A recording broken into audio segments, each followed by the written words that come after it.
Dhe mbrëmjen e sotme do ndalemi për të diskutuar zhvillimet në arenën ndërkombëtare. Gjeopolitika është bërë pjesë e rëndësishme dhe studiove shqiptare. Për shkaket e të pasojave që ka, sikurse jeni njoftuar, pak orë më përpara, ekipi amerikan negociator është nisur drejt Pakistanit, aty ku do të mbahet takimi i dytë me përfaqësues apo me zyrtarët e Iranit. Është një situatë e cila ka ngritur shumë pikpyetje se çfarë do të ndodhë më vonë, për shkak se ashtu sikurse keni ndjekur, ka ardhur dhe një reagim i fundit nga Donald Trump, presidenti i Shtetit Bashkuar të Amerikës, i cili ka kërcënuar se nesër nuk do të arrihet një marrëveshje me Iranin, ai do ta bombardojë. Deklaratat kanë qenë shumë të forta, ndërkohë që ngushtica e Hormuzit, edhe pse para 2-3 ditësh u hap nga ana iraniane, vazhdon të jetë e bllokuar.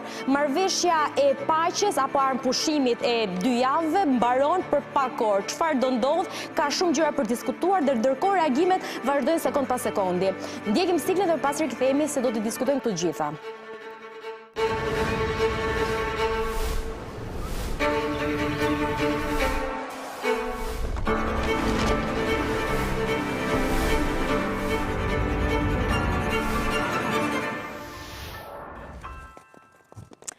Sikurse ju njoftova, në momentin që ne jemi duke transmetuar live review-n, ekipi amerikan është nisur drejt Pakistanit. Deklaratat kanë qenë të forta. Nisim pak me deklaratën e Donald Trump. Unë e perifrazova me një fjali, duke thënë që kërcënimi ka qenë i fortë nga ana e tij, teksa ai ka thënë që Shtetet e Bashkuara të Amerikës janë duke ofruar një marrëveshje shumë të drejtë dhe të arsyeshme dhe shpresoj që ta pranojnë, duke ju referuar Iranit, dhe nëse nuk e bëjnë, Shtetet e Bashkuara do të shkatërrojnë çdo centralë energjie dhe çdo urë në Iran. S'ka më zotëria e sjellshëm, pra mënyrën se si ka dashur ai ta quaj veten e tij në këto bisedime me Iranin. Ndërkohë nuk ka munguar as deklarata e ardhur nga një zyrtar i Ministrisë së Jashtme në Iran. E ndjekim pak deklaratën e tij si kundërpërgjigje e deklaratës së Donald Trump, teksa flet për bllokadën amerikane në ngushticën e Hormuzit, e cila ka shkaktuar një diskutim goxha të gjatë.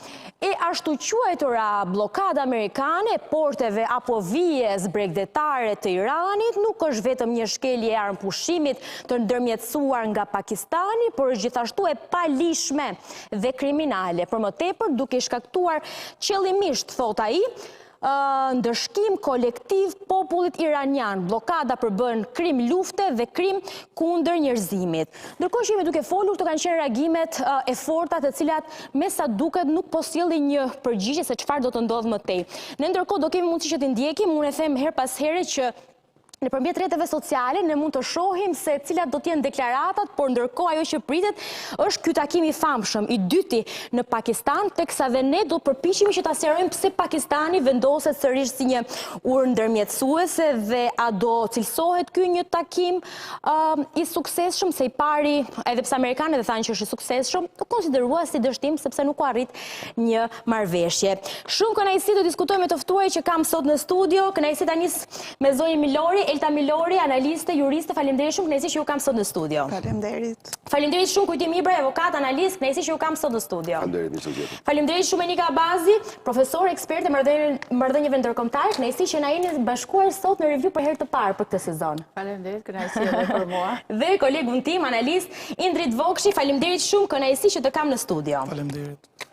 Indrit, ta nisim së bashku, shumë deklaratat forta, të pritshme. Donald Trump është treguar agresiv, ndonjëherë i pa perceptueshëm, ndonjëherë kontradiktor, ndonjëherë më agresiv se ç'duhet. Kështu është komentuar edhe nga analist apo ata që komentojnë dhe mënyrën se si ai i përcakton mënyrën e të folurit apo të komunikimeve kundrejt Iranit. Për pak orë pritet një takim i rëndësishëm. Çfarë pret nga ky takim? E para, ne nuk e dim dhe nuk mund të presim diçka sepse s'kemi të dhëna konkrete ose të detajuara nga ekipet, por mund të komentojmë anën publike. Në kohën kur elitat politike ose qeverit kanë nevojë për legjitimitetin popullor dhe të opinionit publik, sigurisht që do dilet me deklarata të tilla pompoze për të legjitimuar veten secila palë politike. E ka thënë sekretari i shtetit Marco Rubio në një deklarat vetëm, tha çfarëdo që të thot presidenti Trump në mënyrë retorike, kjo është mënyra se si bën politikën ky president, por vendimarrje nuk kemi. nuk kemi ende një lloj vendimari për mënyrën se si Trump sillej në deklaratat me shtetet. Është si në rastin kur do ikin nga NATO, por nuk ikën nga NATO.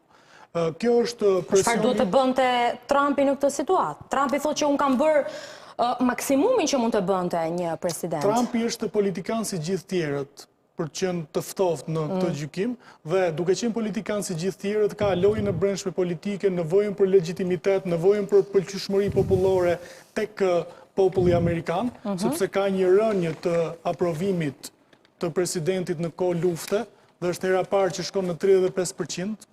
Në të gjitha luftrat e tjera ka qenë mbi 45 ose mbi 50 dhe lidhet kjo me premtimet e tij, se para se të vinte në pushtet. Edhe me çështjet e luftës, sikur do ilin të jashtë Amerikës këtë çështje. Si Putini, si presidenti i Kinës ose Ayatollahu i Iranit kanë më pak probleme të tilla sepse nga që nuk kanë zgjedhje, nuk ju duhet të bëjnë llogari politike për të rizgjedhur. Në këtë kuptim, në rastin e Amerikës ka dhe probleme politike të llogarive të brendshme, për ta ilustruar këtë me një kapitull të shefit të CIA-s Allen Dulles, i cili thoshte për shërbimin sekret të Amerikës, shërbimi sekret dhe sfidat në një shoqëri demokratike. Tha KGB-ja e ka më të lehtë sepse është një shoqëri totalitare dhe mundet të bëjë gjithçka, ndërsa ne si CIA kemi më të vështirë sepse duhet të ruajmë atë peshoren midis të drejtave të njerëzve dhe sistemit politik dhe nga ana tjetër me nevojën dhe detyrat e shërbimit sekret. Dhe në këtë analizë Donald Trump është në pozitë më të vështirë në kuptimin politik. Siç ka thënë edhe vetë zëvendës presidenti i Shtetit Bashkuar, neve na u tha që për 2 javë do ta mbyllnim këtë çështje dhe do ta rrëzonim regjimin iranian. Sa u bën? Sa ditë? U bën shumë javë. 2 muaj gati edhe javë. Në shkurt me 22 shkurt. Pra u bën shumë javë. Duke analizuar këtë, ne nuk e dim çfarë kanë konkretisht, cilat janë qëndrimet konkretisht, sepse ka dinamik dhe negociata. Ne nuk mundemi ta dim, ne nganjëherë nuk dim për në Tiranë çfarë negociohet për kodin zgjedhor dhe për hartën territoriale, ndërsa për në Pakistan ne nuk mundemi të marrim vesh më shumë. Dhe kemi një mungesë informacioni për të qenë të sinqertë. Për të abstraguar mundemi të abstragojmë. Skenaret, Në skenarin ka vetëm 2 skenare. Irani do dojë të qëndrojë fuqi rajonale. Ka 250 milion shia në lindjen e mesme dhe në Azinë qendrore, të cilët kanë qendrën shpirtërore dhe politike në Teheran. Dhe me këta njerëz me vete dhe me ato policia aleate duke filluar nga Bederi, nga Hezbollah, nga ndjekësit e Ismail Houthit në Yemen dhe organizatat të ndryshme, Irani është i projektuar si fuqi rajonale dhe kërkon ta mbajë këtë rol edhe këtë rëndësi politike, duke qenë edhe problem për Turqinë, edhe problem për Arabinë, edhe problem për Izraelin. Nga ana tjetër, Shtetet Bashkuara kanë disa dokumente ushtarake sekrete të demaskuara në thojza dhe nga Wesley Clark në një forum, ku thotë se Amerika ka si qëllim të shkatrojë 7 shtete në lindjen e mesme dhe duhet t'i shkatrojë për 3 arsye kryesore, që është kontrolli i burimeve energjetike, rivaliteti me fuqitë e tjera si Rusia dhe Kina dhe siguria e Izraelit, i cili përveç se është një shtet në lindjen e mesme, konsiderohet edhe si një bazë ushtarake dhe operacionale Shteteve të Bashkuara. Për shteti më i sigurt dhe aleati më i sigurt. Për këto 3 arsye, Amerika bën luftë në lindjen e mesme me këdo. Dhe do të mundohet të mbajë këtë, pra të dobësojë Iranin. 7 shtete me radhë, që do të thotë Irani, Iraku, Libani, Siria, deri dhe në Somali dhe Sudan për të kontrolluar këtë ngushticën e Jemenit. Për ka pasur një dokument dhe një analizë ushtarake, që e ka thënë dhe Wilkersoni, shefi kabinetit të Colin Powellit, pohon të njëjtën gjë. Dhe për këto arsye Shtetet e Bashkuara bëjnë luftë në legjitimitetin e tyre për të bërë luftë si fuqi sunduese globale, e cila ka kohën për të dominuar, këto i ka arsye për luftë. Dhe do të mbajnë këtë qëndrim për ta dobësuar Iranin dhe për ta mbyllur në shtëpi. Ky është qëllimi i Shteteve të Bashkuara. Pra rivalizojnë 2 interesa. Si do mbyllet Irani në shtëpi. Unë kam qenë të dielën në transmetim teksa po zhvillohej takimi i famshëm i pari në Islamabad në Pakistan dhe ne po pristim moment pas momenti nëse do dilte një informacion apo një lajm i sekondave të fundit, u mbajt goxha hermetik, diku tek 20 orë zonja Bazi nëse nuk gabohem ishte takimi dhe kishte edhe nga ekspertët në studio, kishte një lloj pritshmërie që Amerika do realizonte diçka. Ndërkohë, u pasi një lloj dështimi. Takimi I dytë, çfarë mund të sjellë? Unë mendoj që problemi më I madh është pasja një objektiv dhe qëllimit të caktuar, përveç atyre të mëdhajave që tha Indriti që kërkohet një rikonfigurimi I rajonit ku shtete të cilat tashmë janë të vendosura duhet tash të krijojnë një shtet tjetër apo të jenë në kontrollin amerikan e tjerë me radhë.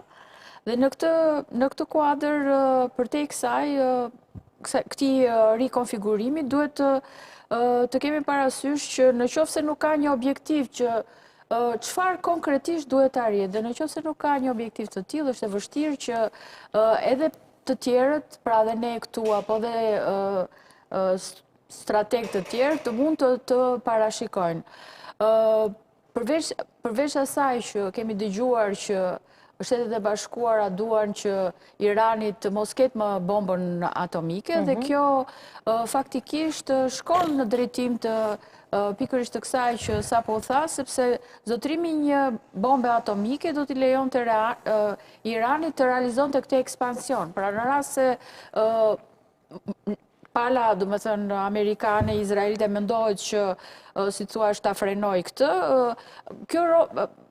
qëllimi pikërisht I kësaj arme është që Irani, mbase të mbyllet, Irani I mbyllur faktikisht ka qenë, por fakti në rast se do të zotëronte armën bërthamore, mund të si thua mbështesë ato idetë e veta ekspansioniste në rajon.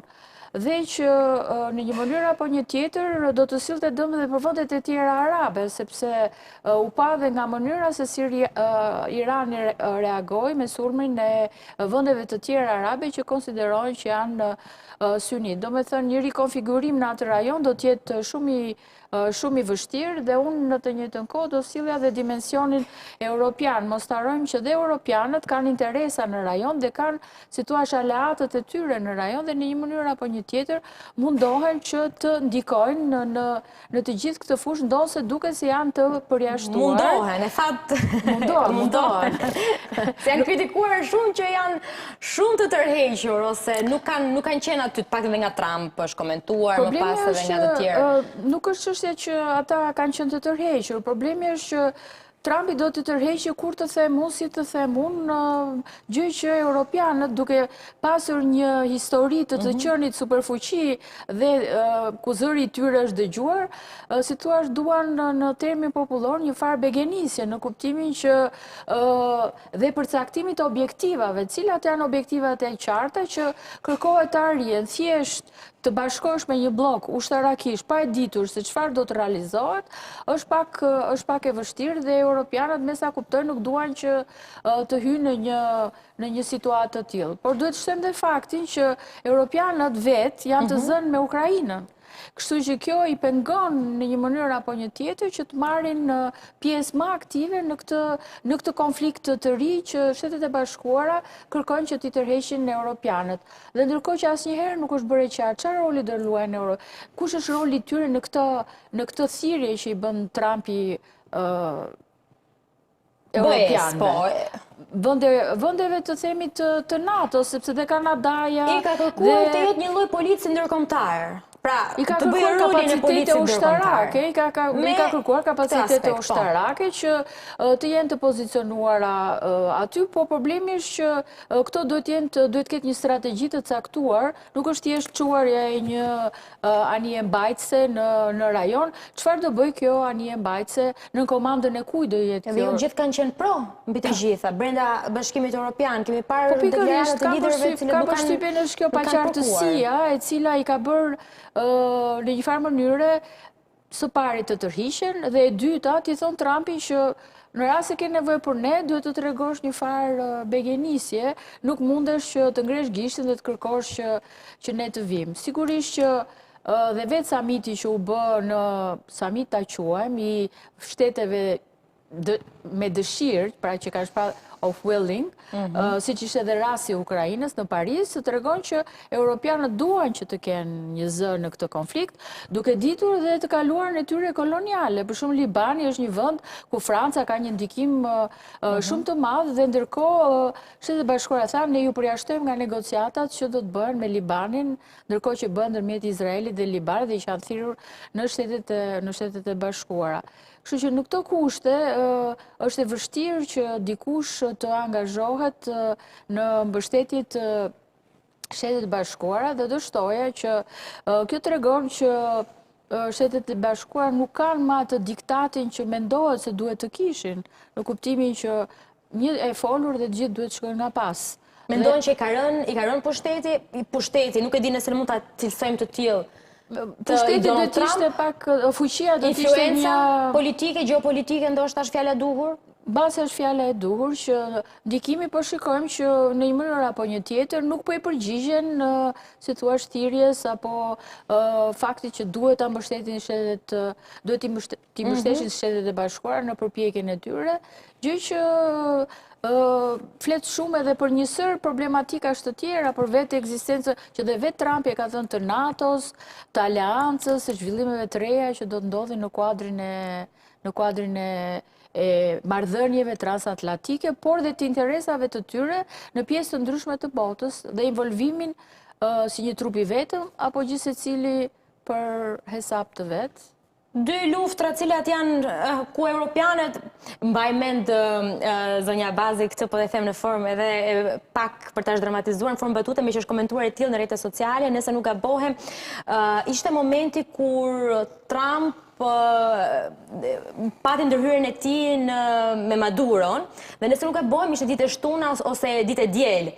Kur të shtunë ose të dielen dhe pati një reagim, pati shumë postime rrjete sociale, teksa europianët do të reagoni, pra ditën e hënë do mblidhim e do flasin dhe kishte batuta teksa natyre që europianët janë të burokratik gjatë fundjavës nuk reagojnë, pavarësisht që Trumpi i vendosi këto takimet apo reagimet e tij t'i bëj gjatë fundjavës, sepse shihen ndonjëherë europianët pak të larguar nga çfarë do lloj aksioni që bën Trump në botë? Unë do ta shikoj pak më ndryshe, në kuptimin që Trumpi i tall gjithkohë, në kuptimin e vërtetë është që në weekend vendet europiane do të ndjekin weekendin e tjerë, por amerikanët në një mënyrë, por në një mënyrë apo një tjetër është detalje, mos harron talljen që i bën për shembull presidentit francez kur flet Emmanuel. Domethënë ke të bësh me shtetin, me presidentin e një shteti që është fuqi bërthamore dhe pastaj i thua që po çojnë që ka të destroyerin në afër ngushtitë së Hormuzit, domethënë diplomacia është një element shumë i rëndësishëm në marrëdhënieve ndërkombëtare. Ka qenë dhe do të mbetet një nga shtyllat më të rëndësishme sepse është arti të pamundurës që e bën të mundur dhe në rast se kjo do të trajtohet me tallje, pa seriozitet, pa konsultim, pa angazhim e tjerë me radhë, sigurisht që do arriten në situata të tilla të pakëndshme. Zoti Ibraj, çfarë pret? Me që doja ta nisja kështu një herë, bëjmë një farë mënyrë, një lloj parashikimi, një lloj skenari të mundshëm, duke u bazuar në çfarë kemi ndjekur dhe çfarë po ndjekim moment pas momenti, unë her pas here hap mediat ndërkombëtare sepse ndodhin që ka reagime të shumta dhe në bazë të tyre edhe mund të krijojmë edhe analizën tonë. Shiko Greta, kjo është një ndër çështje ndërkombëtare, po themi ndër më të vështira në glob sot që flasim, pasi edhe Presidenti Donald Trump ka deklaruar që kjo punë duhet të ishte zgjidhur para 47 viteve nga presidentët e Shtetit Bashkuar të Amerikës, për vërtet nuk e zgjidhen. Problemet e Shtetit Bashkuar të Amerikës janë me dy vende, me Iranin dhe me Korenë e Veriut.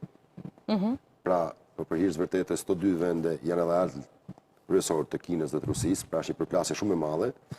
Evropa është lodhur me luftën në Ukrainë mërësisht shumë, ka financuar pafund dhe për hir të vërtetës europianët janë tërhequr në këtë luftë. Siç ata profesoresha, talljet me Macronin dhe me kryeministin spanjoll të Donald Trumpit kanë një shjet mirë, po themin, politikën europiane, për shkak sepse Donald Trump nuk ka përdorur prakticitetin politik ose diplomatik siç e përdorin amerikanët ose shqipët në shkencat politike, për hir të vërtetës ka pas shumë deklarime dhe shumë ashulacione qëndrimesh për politikës ndërkombëtare, sidomos nga presidenti i Amerikës, dhe ndoshta kjo ka bërë që Europa e vjetër ose Europa plak me lider që nëse e njohin politikën ndërkombëtare shumë mirë, ka bërë që të tërheqen dhe po presin që Shtetet e Bashkuara të Amerikës mos themi fjalën e fundit ta zgjidhin vetë të konflikt, siç e kanë nisur. Besoj që Evropa tashmë ndodhet para një rrugë të saj e cila duhet të krijojë një NATO brenda Bashkimit Evropian. Shtetet e Bashkuara të Evropës duhet të krijojnë forcën e saj e tyre ushtarake të mbrojtjes, pasi në shumë raste mund të jemi para një dileme të tillë që Shtetet e Bashkuara të Amerikës ndoshta mund të tërhiqen për shkak sepse bota largohen nga aleanca që kanë krijuar vetë, ka qenë iniciatorët më saktë. Iniciatorët po. Besoj që bota do shkojë drejt ndalëve të poleve të tjera dhe besoj që shtetet europiane duhet sa më shpejt që të krijojnë një objektiv dhe një strategji dhe një program për mbrojtjen e saj, pasi luta në Ukrainë na tregoi që rreziku është permanent, sidomos ne e pam deri në pjesën me Poloninë e tjera dhe pjesa po të flasim për Hungarinë ku bllokoi një sër fondesh për çështjen e Ukrainës, pra Bashkimi Evropian ka dhe problemet brenda vetes dhe besoj që Shtetet e Bashkuara të Amerikës përfundimisht o duhet ta zgjidhin këtë pjesë ose përndryshe do krijojnë balanca të reja ose organizata të reja të mbrojtjes qoftë në Evropë, qoftë edhe aleanca të tjera. Kanë krijuar dhe një vetë, Bordin e Paqes, në një institucion të gjashëm me Kombet e Bashkuara. Po, me OKB-n. Me OKB-n. Por ajo që mund të flasim është pas bisedave 21 orëshe që u bën në Islamabad, në Pakistan, besoj që punor është me datë 21 Maron Afati, s'ka don. Po, prandaj është edhe Afati bisedimi, prandaj edhe bota është nakt. Gjithë bota është nakt për takimin në Islamabad. Unë besoj që Irani ndoshta mund të arrijë një marrëveshje me Shtetet e Bashkuara të Amerikës, jo pa kushte, por me kushte. Mos harrojmë se gjithë lufta bëhet në ngushticën e Hormuzit, e cila është një ndër mijë vjet ka qenë një ndër ngushticat ku është zhvilluar tregtia, po themi më e madhe e botës. Si edhe një fotografi në lehtë ndërkohë që po flasim e që hym tek çështja e ngushticës së Hormuzit për të kuptuar pak për gjithë ata që po na ndjekin ku ndodhet. Kë ka afër, çfarë rëndësi ekonomike dhe politike ka dhe sigurisht ndërkohë që zoti Ibrahim na komenton. Kemi një fotografi me ngushticën e Hormuzit. Ju lutem regjia na ndihmoni pak që ta kemi edhe në LED. Po. Është një ndër pra ngushtica e Hormuzit është mes Iranit dhe Omanit dhe gjerësia, ose po them gjerësia më e ngushtë e saj është 35 km për çalet për një ngushticë shumë të ngushtë. Dhe mos harrojmë që ka qenë që 2-3 vite përpara, një ndër zonat ku është zhvilluar tregtia, po themi në më të madh mes linjës mesme dhe Evropës. Biles diku kam lexuar mos u gabofsha që një mbreti romak në vitin 166 kur bëri një ekspedit pa ngushticën e Hormuzit, tha që kjo zonë është zona më e madhe tregtare në glob, në atë kohë në botë. Dhe këtu zhvillohet gjithë lufta, pasi ne e dimë për qarkullimin e madh të naftës dhe të gazit që ndodhet në këtë ngushticë, që bëhet në këtë ngushticë, dhe interesat ekonomike janë shumë të larta. Mos harrojmë që Irani humbet rreth $500 milion në ditë nga bllokata, dhe është një vlerë kolosale për Iranin. Pra blokade, të cilën kishin konsideruar krim kundër njerëzimit, sikurse e ndoqet në deklaratën që dhan pak më përpara një zyrtar i Ministrisë së Jashtme në Iran. Emri nuk ja vajtamend, por ngushtica e Hormuzit është pika nyje që do zhvillohen bisedimet, për shkak sepse tashmë ne e dimë që Khamenei vdiq, u bombardua, ushtria i garda revolucionare janë dëmtuar nga ana Shtetet e Bashkuara të Amerikës. Djali i tij pasardh si ende nuk dihet çfarë është duke ndodhur me tetori të shumta kanë rrjet, pavarësisht që dje doli me një deklaratë, u tha që ka deklaruar ai, po nuk dihet nëse edhe ai është gjallë. Ai gjithmonë Po pra prandaj thash, ka deklarata, por ne nuk e kemi parë, për qenë korrekte edhe. Pasasin çështën e pasazhit ka nxillur, kanë nëpërmjet ajatollave, pra kanë ngritur një sistem që e zëvendësojnë shumë shpejt, nuk është çështja, po brenda 2 javë ata zgjedhin ajatollahin e ri dhe vazhdon pavarësisht se ata kanë sistem ndryshe. Pra kanë me ajatollahu, i cili mlidhen ajatollahat, nxjerrin drejtuesin dhe pastaj kanë president, kryeministër, kryetar parlamentit dhe me radhë. Pra kanë një sistem mix që nuk e ka asnjë. Por ne po flasim që garda revolucionare është ajo baza që ka shteti i Iranit, ku lot rolin ushtarak politik dhe ekonomik, dhe që merr pjesë pothuajse në drejtimin ekonomik dhe politik të vendit. Dhe pothuajse generalët e gardës revolucionare janë ata në fund që vendosin bashkë me ajatollahin kryesor që është drejtuesi kryesor. Pra, kjo është në lidhje, është shumë interesante çështja e ndërtimit të shtetit të Iranit nga ana edhe ndërtimit të shtetit është shumë e veçantë. Një popullsi e madhe rreth mbi 90 milion banor, po ashtu. Ne duam besoj ata që e kanë pak ide në politikës që janë marrë ose kanë studiuar, pra Irani është Persia vjetër, mos të harrojmë kemi një shtet me mijë veçar, me kulturat më të mëdha të botës. Persia vjetër është kultura kryesore e qytetërimit botëror dhe mos të harrojmë që shtrihet në pjesën e burimet natyrore dhe këto janë më të madh në botë. Ka edhe afër vende të tilla si Arabia Saudite, Emiratet Bashkuara Arabe, ku turizmi është shumë i madh dhe kanë edhe siç edhe gaz dhe naftë shumë, dhe është shtet që paraqet shumë interes për sa i përket aleancave të ndryshme si Kina dhe Rusia. Pra, aleanca atyre është shumë e rëndësishme në ekuilibrin botëror. Kina dhe Rusia dy protagonist në arenën ndërkombëtare që herë sjellin shqetësime e herë bëhen palë. Pse Pakistani? Pse është e rëndësishme që ky takim të bëhet sërish në Islamabad, në Pakistan? Bëjmë ndoshta një lloj shpjegimi qoftë edhe për rolin gjeografik edhe gjeopolitik që ka Pakistani në zgjidhjen e kësaj lufte. Nëse? Së pari është një nga metodat e diplomacisë amerikane, diplomacia indirekte, që do të thotë për konflikte shumë të mëdha, fusin aleat për të negociuar, në mënyrë që të realizojnë negociata apo të transmetojnë, si thuash, negociatat e tyre në lidhje me zgjidhjen e konflikteve të mëdha. Dhe në këtë rast është përzgjedhur Pakistani për disa arsye. Ajo që është arsyeja kryesore është që Pakistani ka raporte shumë të mira me Shtetet e Bashkuara të Amerikës. E dyta është afërsia që ka me Iranin. Pakistani në raport me Iranin ka raporte të mira si dy shtete të cilat janë në të njëjtin rajon. Edhe e treta është që vetë Pakistani kërkon për shkak të kushteve të veta ekonomike, sociale, politike, kërkon që të ketë, si thuash, një trysni apo një varësi pozitive nga Shtetet e Bashkuara të Amerikës. Gjithashtu Shtetet e Bashkuara e kanë përzgjedhur për arsye se ai lozë një rol kyç në raportet midis Afganistanit edhe Kinës.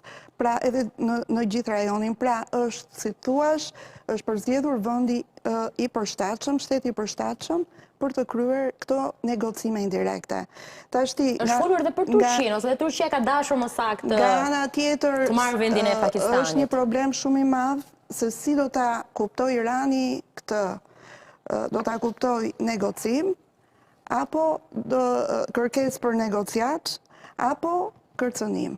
Kjo pastaj është për të diskutuar, sepse varet se si e kupton dhe vetë Irani ndërhyrjen e Pakistanit apo transmetimin e thirrjeve të Shteteve të Bashkuara apo të negocimit nëpërmjet tij. Do ta quaj negocim apo do ta interpretoj si një kërcënim që i bëhet nga Shtetet e Bashkuara nëpërmjet Pakistanit.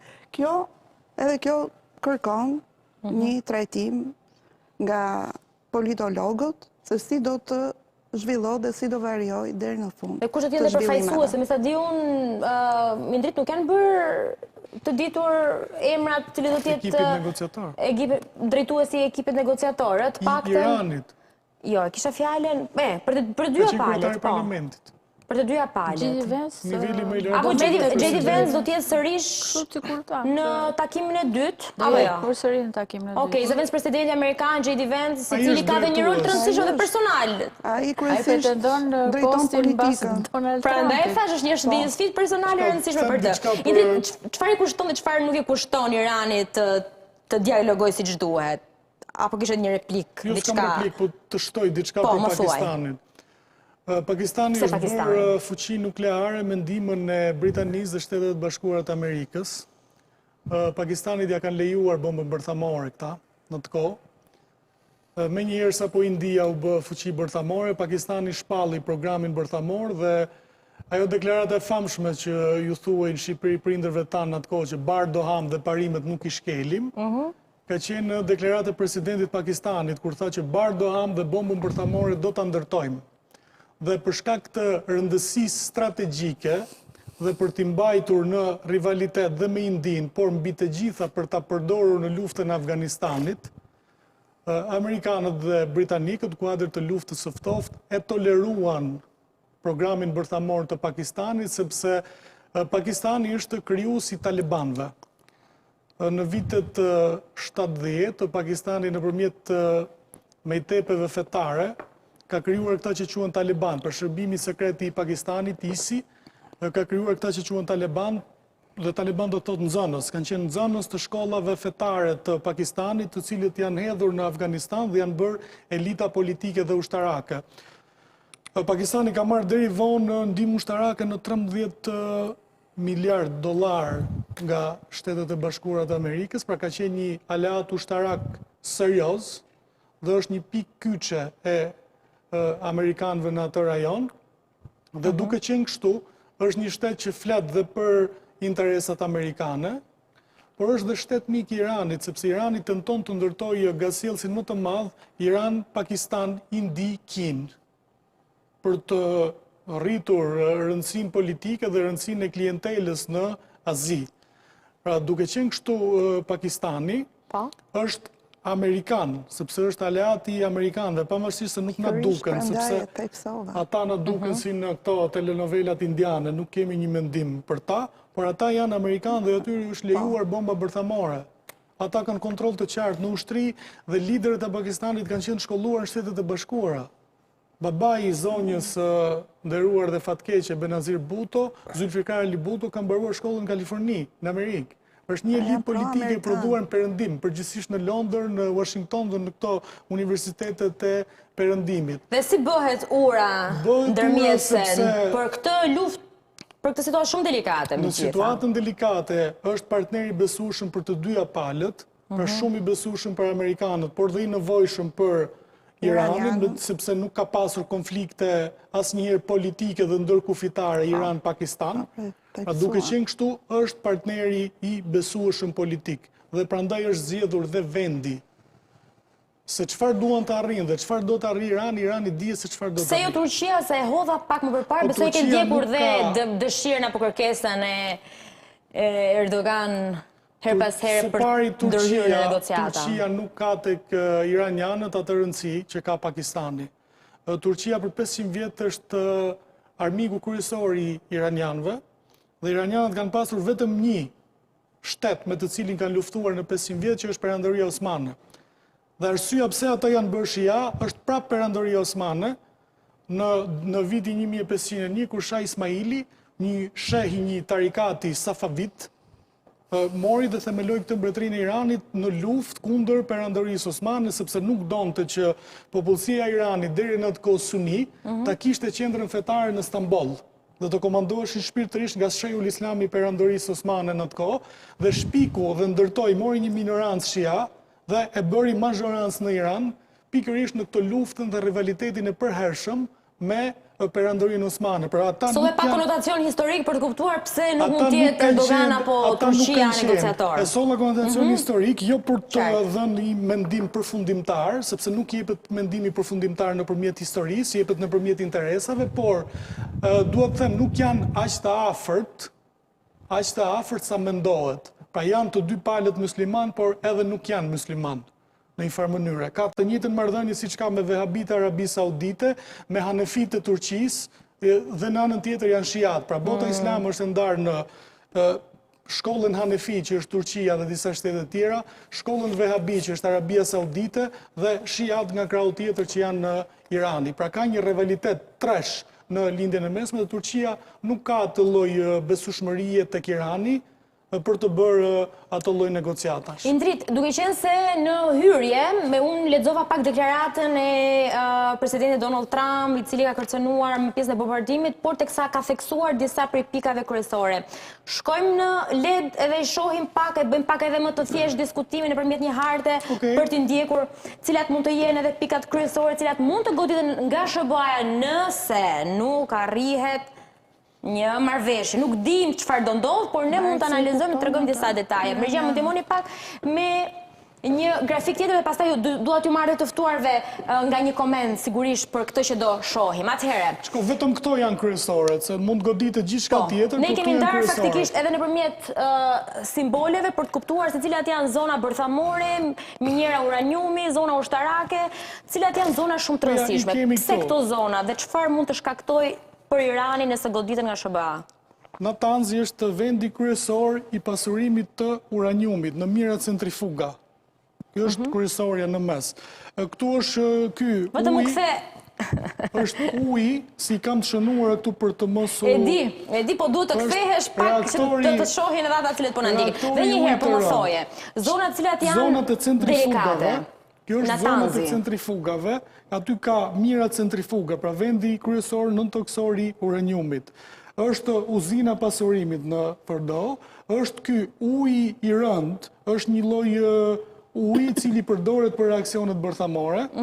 Pastaj janë qendrat e gardës dhe komandat e gardës revolucionare. Është qendra Zona e ushtarake. teknologjisë bërthamore përsëri këtu në Isfahan. Isfahan. Është selia qendrore që tham, është terminali i eksportit të naftës që vjen poshtë në atë ishullin e famshëm që është përmendur, dhe pastaj janë bazat e raketave balistike në Kermanshah, Tabriz, Isfahan dhe në gjitha zonat bregdetare. Pra këto janë instalacionet ose fabrikat deklaruar dhe pa deklaruara që kanë këta. Me fjalë pak më të thjeshta për ata që po na ndjekin. Nëse SBA atëherë godet një prej këtyre pikave të cilat janë, sikurse i kemi të theksuar, zona bërthamore, minjera, uraniumi apo zona ushtarake. Çfarë i shkakton dhe reaktor kërkimor? Çfarë i shkakton Iranit? Çfarë dëmi? Nuk i shkakton ndonjë dëm të konsiderueshëm siç mendohet, sepse këtu godit në qershor dhe u tha që është shkatruar i gjithë programi bërthamor dhe pas një muaji u dol dhe u tha që duam të negociojmë përsëri sepse doli që nuk ishte shkatruar, për shkak se këta kanë punuar 40 vjet për këtë ditë dhe i kanë vendosur nën tokë të mbrojtur deri aty ku nuk ka për armatimi sa do i rënë tjetë. Po mund ta dëmtojnë në centralet bërthamore dhe në ura dhe në pika kyçe, por kjo pastaj kalon në një problem tjetër të goditjes së objektivave civile. Kështu që kërcenimi Trump është dhe nuk është shqetësues për Iranin. Në kuptimin e Armagedonit nuk është, në kuptimin që Trump të godas këto për të riullur dhe një herë në tryezë, është, por nuk dihet se sa do të ketë rol dhe sa do të arrisë legitimitetin dhe prestigjin e Shtetit Bashkuar nëse bën të goditjen e fundit.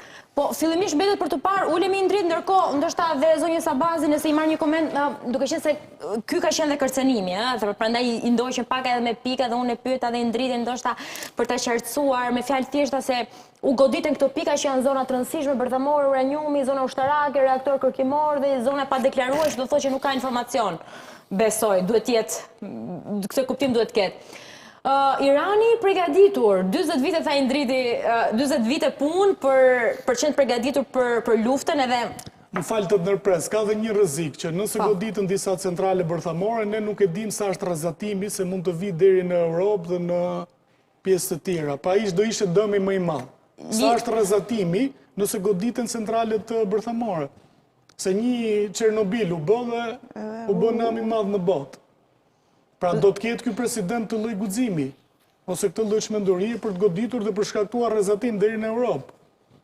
Zonja Bazi, si shihni kërcenimet e Trump? Të realizueshme, guxim, çmenduri, një taktik diplomatike për ta ulur në marrëveshje apo për ta bindur që kësaj here në Islamabad të jap një sinjal pozitiv? Unë të shtoj disa komente me ato që thamë paraprakisht, domethënë që Pakistani vërtet që ka një ndikim të madh të shteteve, domethënë Shtetet e Bashkuara ka një ndikim të madh në Pakistan, po mos harrojmë që Pakistani është një alat shumë i ngushtë, ka një alat shumë të ngushtë me Kinën. Dhe në luftën ndërmjet Pakistanit dhe Indisë ka qenë pikërisht Kina që ka mbështetur dhe ka mbajtur krahun e Pakistanit dhe mund të quhet si një forcë balancuese balancuese ndërmjet këtyre dy shtetet ndaj që për më tepër janë dhe shtete bërthamore.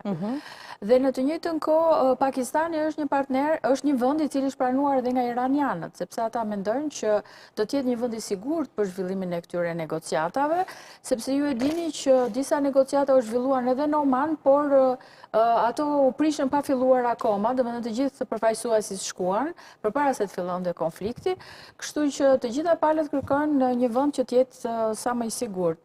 Ndërsa Turqia, së kundër dhe u tha, faktikisht përbën ka një rivalitet të vazhdueshëm, jo vetëm për shkak të arsyeve historike, por edhe për shkak të faktit që këto janë dy shtete të cilat kërkojnë që të bëhen, si thuash, lider rajonal.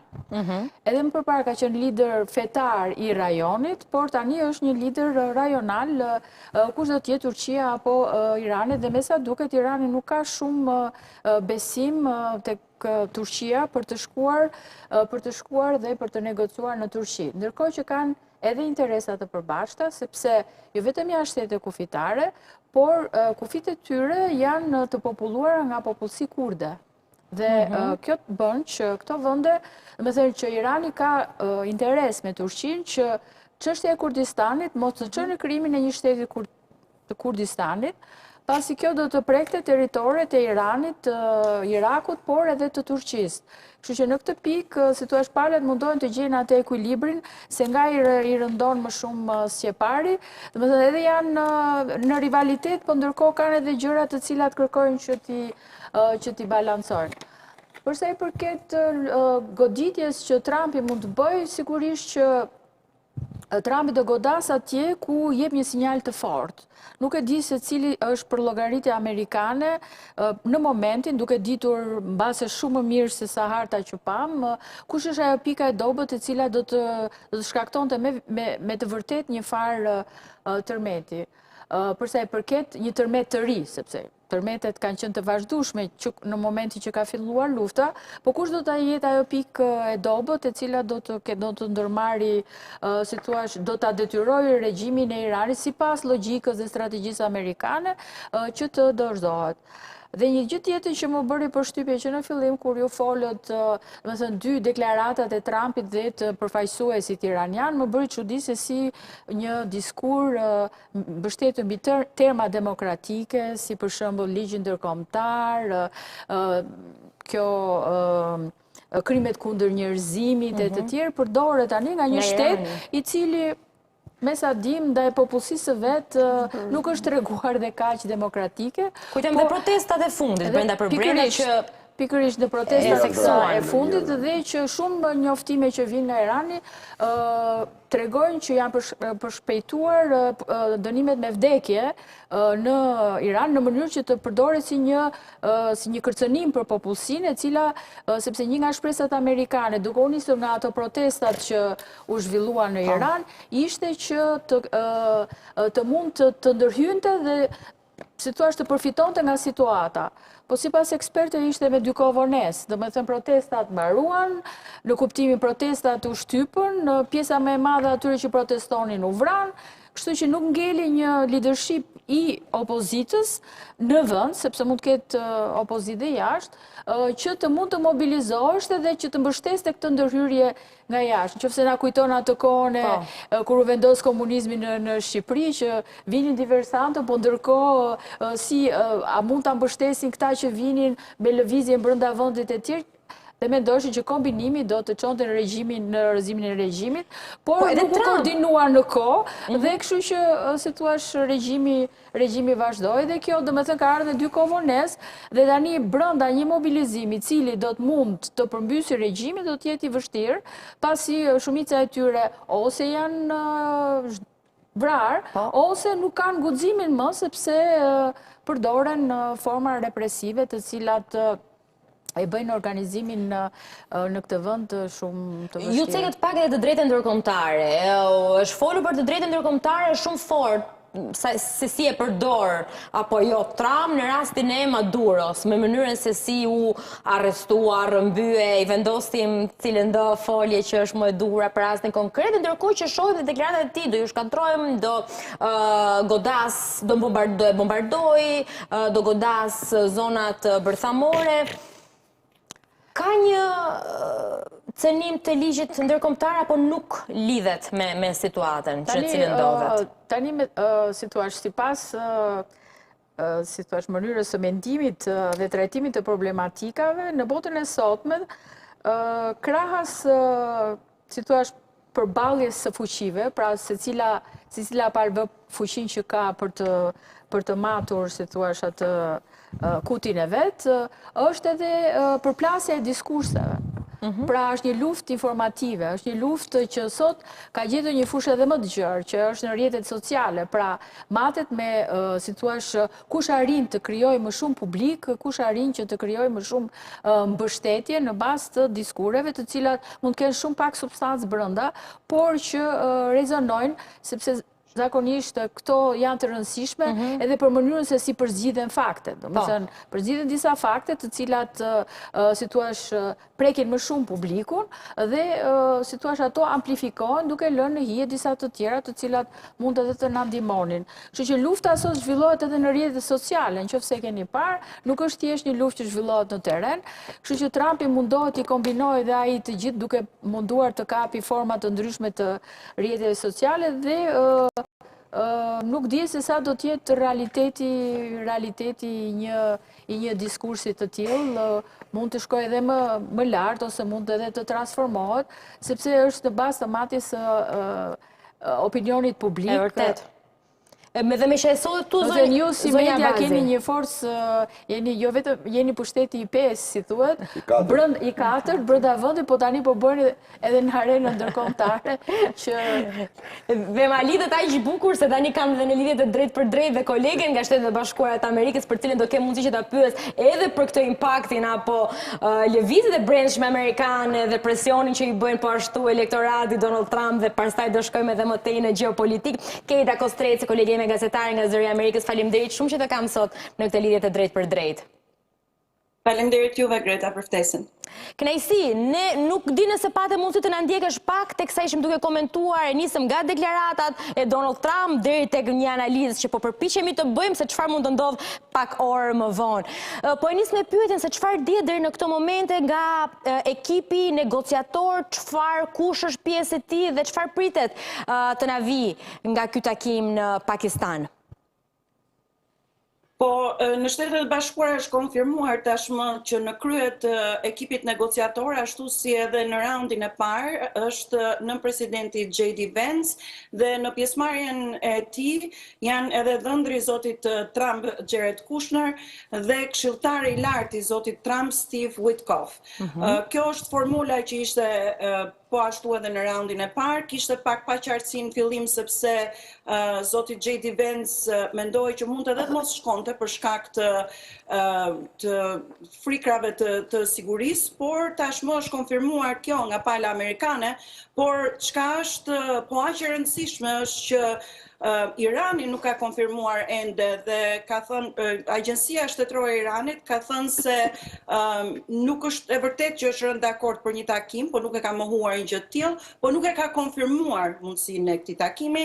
Natyrisht që pritshmëritë janë, jo pritshmëritë, po shpresat janë për të vazhduar negociatat për të arritur një marrëveshje, është më pak e qartë se çfarë pritet të arrihet nga kjo marrëveshje, duke pasur parasysh se sa të acaruara janë marrëdhëniet, duke pasur parasysh edhe paralajmërimin që zoti Trump bëri që ju sa e përmendët në bisedën tuaj dhe vështirësitë që kanë qenë për të arritur një marrëveshje herën e parë dhe nuk është e qartë se çfarë është ndryshe këtë radhë. Shumë e qartë, do doja t'ju pyesja pak, nuk e di nëse ndoqet pak edhe zonja Nabazi teksa e mbylli, teksa po fliste pak edhe për faktorin e brendshëm.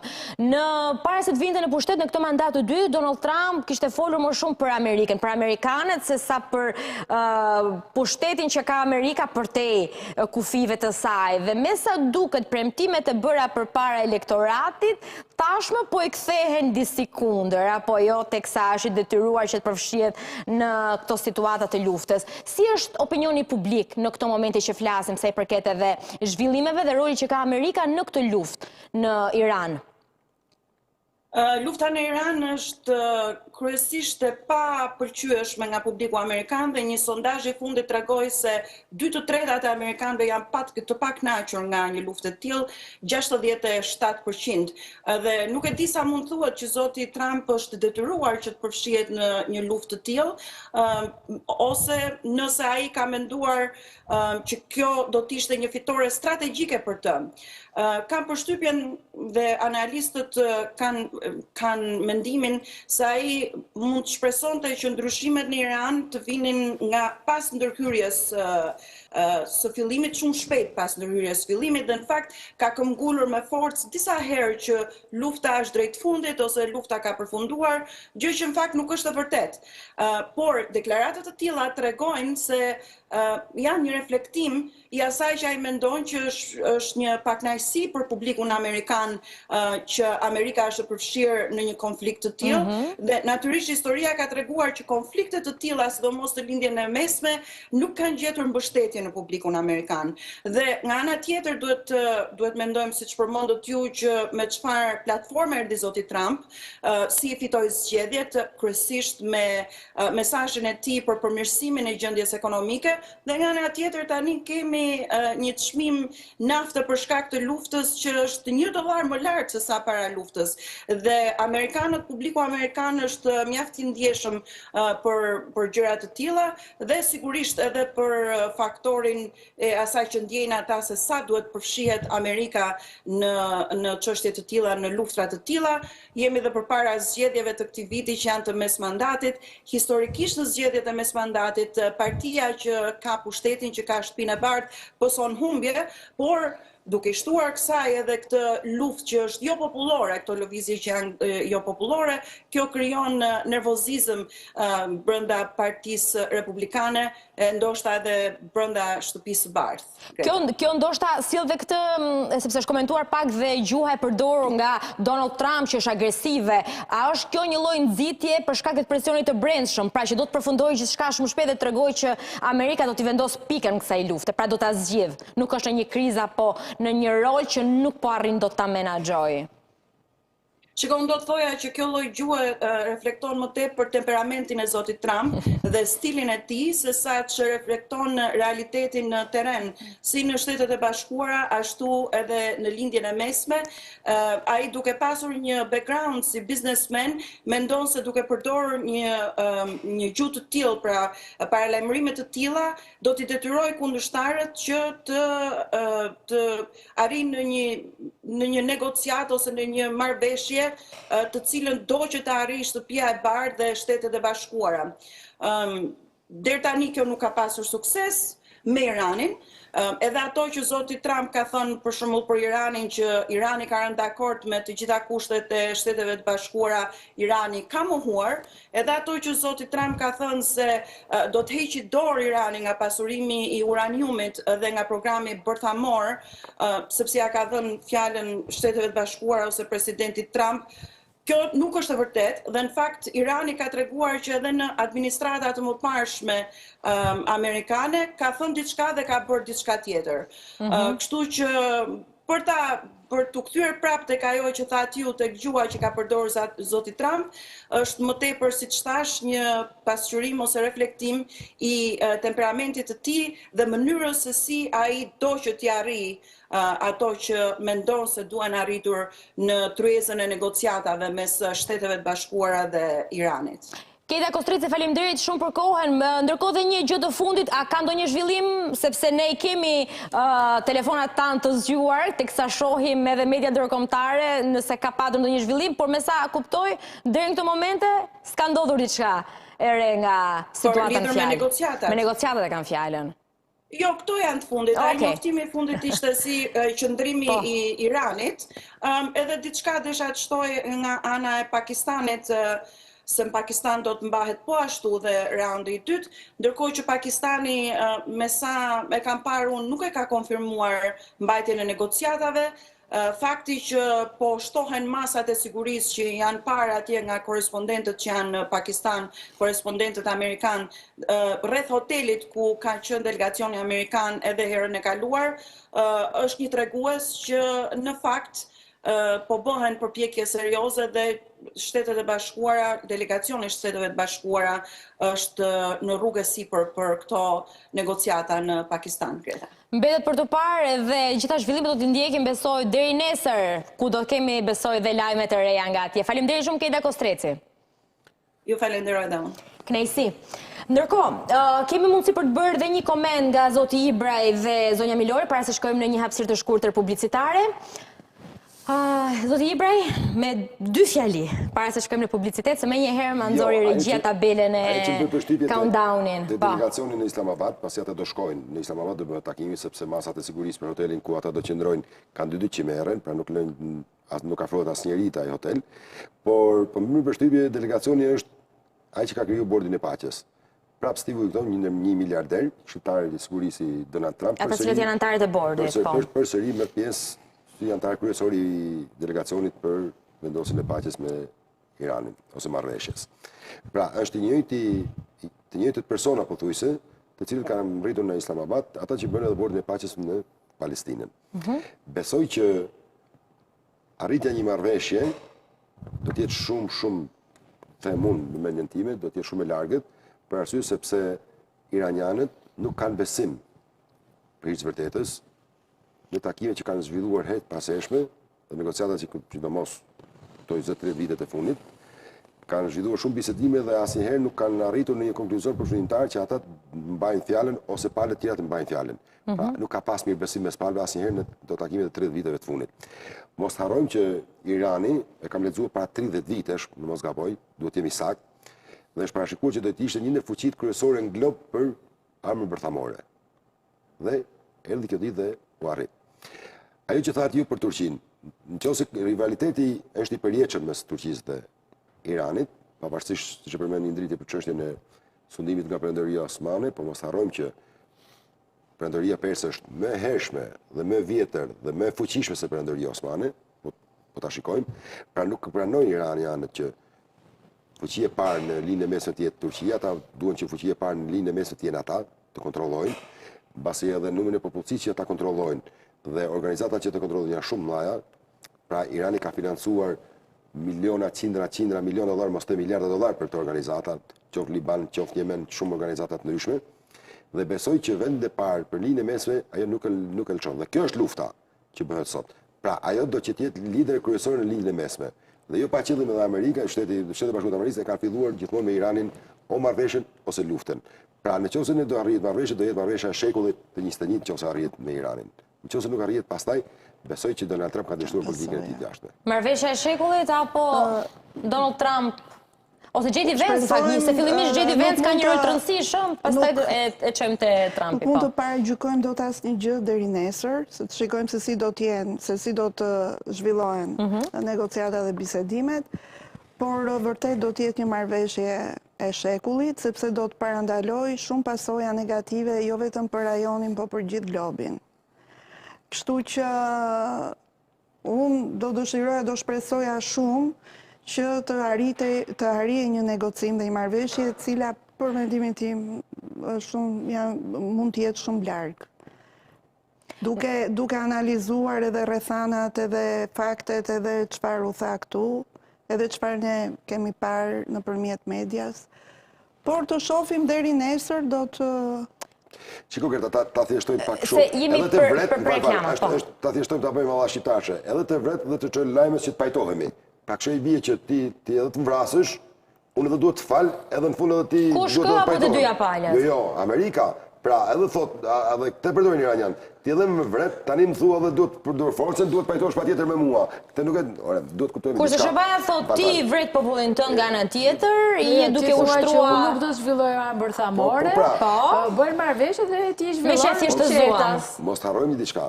Po flasim për popullin iranian. Dhe jo paçet më thash në fillim profesori Çaçë. Është një popull më të lashtë që ka dhënë njerëzimit. Pra nuk është një popull i thjeshtë. Nuk po flasim për popull të thjeshtë ose të popull të veçel. Flasim për një ndër popujt kryesor të linjës mesme. Pra, është populli, mos themi vendi kryesor i nismes dhe i shteteve arabe ose i shteteve të islamit.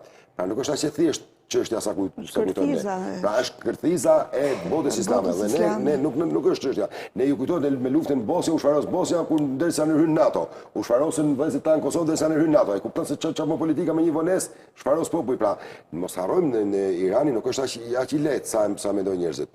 Irani ka potenciale ushtarake, ka potenciale bërthamore, ka që pjesën e madhe as nuk ja dim se për shkak sekreteve të tyre të brendshme, po. Brendshme që ka shumë, sepse janë dy shtete thash, Korea e Veriut dhe kjo janë shumë të janë në një shtet të mbështetur siç kemi qenë në komunizëm, pra pa informacion fare, po mos harrojmë që është një në shtetet kryesore të lidhen në linjën e mesme, fuqi ekonomike, ushtarake me ngushtitë e Hormuzit që bllokon gjithë botën ekonomikisht. Po shikoni, një ngushticë e Hormuzit 35 kilometra ka rrit çmimi ka dyfishuar çmimin e naftës. Ja ka qenë thjesht. E bëjmë këtë gjë. Në pjesën e dytë ndalemi pak të skenarit të mundshëm apo kushtet e cilat mund të bien palët për të negociuar, çfarë kërkon SBA-ja dhe çfarë kërkon Irani dhe cila mund të jetë pika përbashkët në cilën ata mund gjejnë gjëra përbashkët dhe e dyta çfarë mund të ndodh në ngushticën e Hormuzit. Kjo javë kishte një lëshim, pra një hapje, pastaj u mbyll, u reflektua më një herë dhe në çmimin e naftës që për herë të parë përgjatë nisjes së luftës në Iran në Shqipëri ra nën 200 lek, 197, pëse nuk gabojmë është nafta sot që flasim, dhe benzina ka një vlerë tjetër, pak publicitet dhe më pas rikthehemi për të diskutuar të gjitha dhe aspektin ekonomik po ashtu.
Jemi rikthyer, jemi live në review, teksa jemi duke diskutuar zhvillimet e fundit në arenën ndërkombëtare, teksa sigurisht protagonistët në këtë situatë janë Shtetet Bashkuara të Amerikës, Irani dhe Pakistani, duke qenë se për pak orë pritet një takim i rëndësishëm, raundi 2, kështu e kanë cilësuar, raundi 2 i bisedimeve dhe një moment historik, sepse i ndrit përpara takimi i parë mes liderëve amerikan dhe iranian, i para në rreth një jave, është konsideruar historik mes SBA-s dhe Iranit, duke qenë se kishte vite që nuk kishin arritur të kishin bisedime apo të uleshin në një tryezë të përbashkët.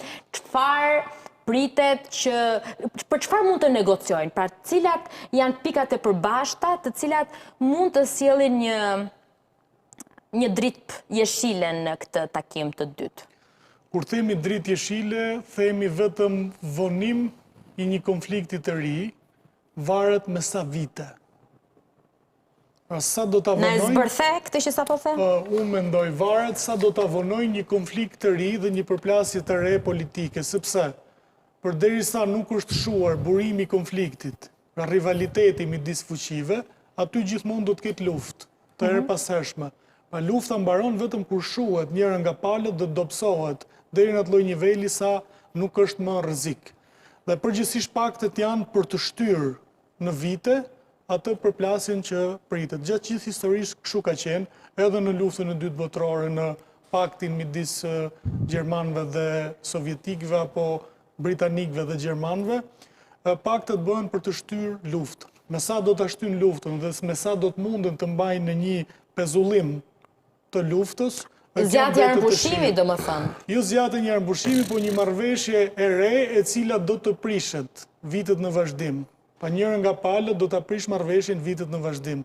Po të jetë kështu, traktatet ndërkombëtare do kishin qenë të përjetshme, por traktatet ndërkombëtare prishen në momentin kur njëra nga palët e sheh veten të fortë dhe e sheh pozicionin të favorshëm për ta prishur atë marrëveshje dhe për ta dëmtuar ose asgjësuar kundërshtarin politik dhe ushtarak. Kush duhet dobësuar për ata që po na ndjekin dhe nuk e kuptuan? Nëse dëshiron mendim personal, nuk e dia dëshiron mendim personal se kush duhet dobësuar. Personalit. Nëse më pyete për mendim personal, kush duhet dobësuar sipas mendimit tim? Jepi.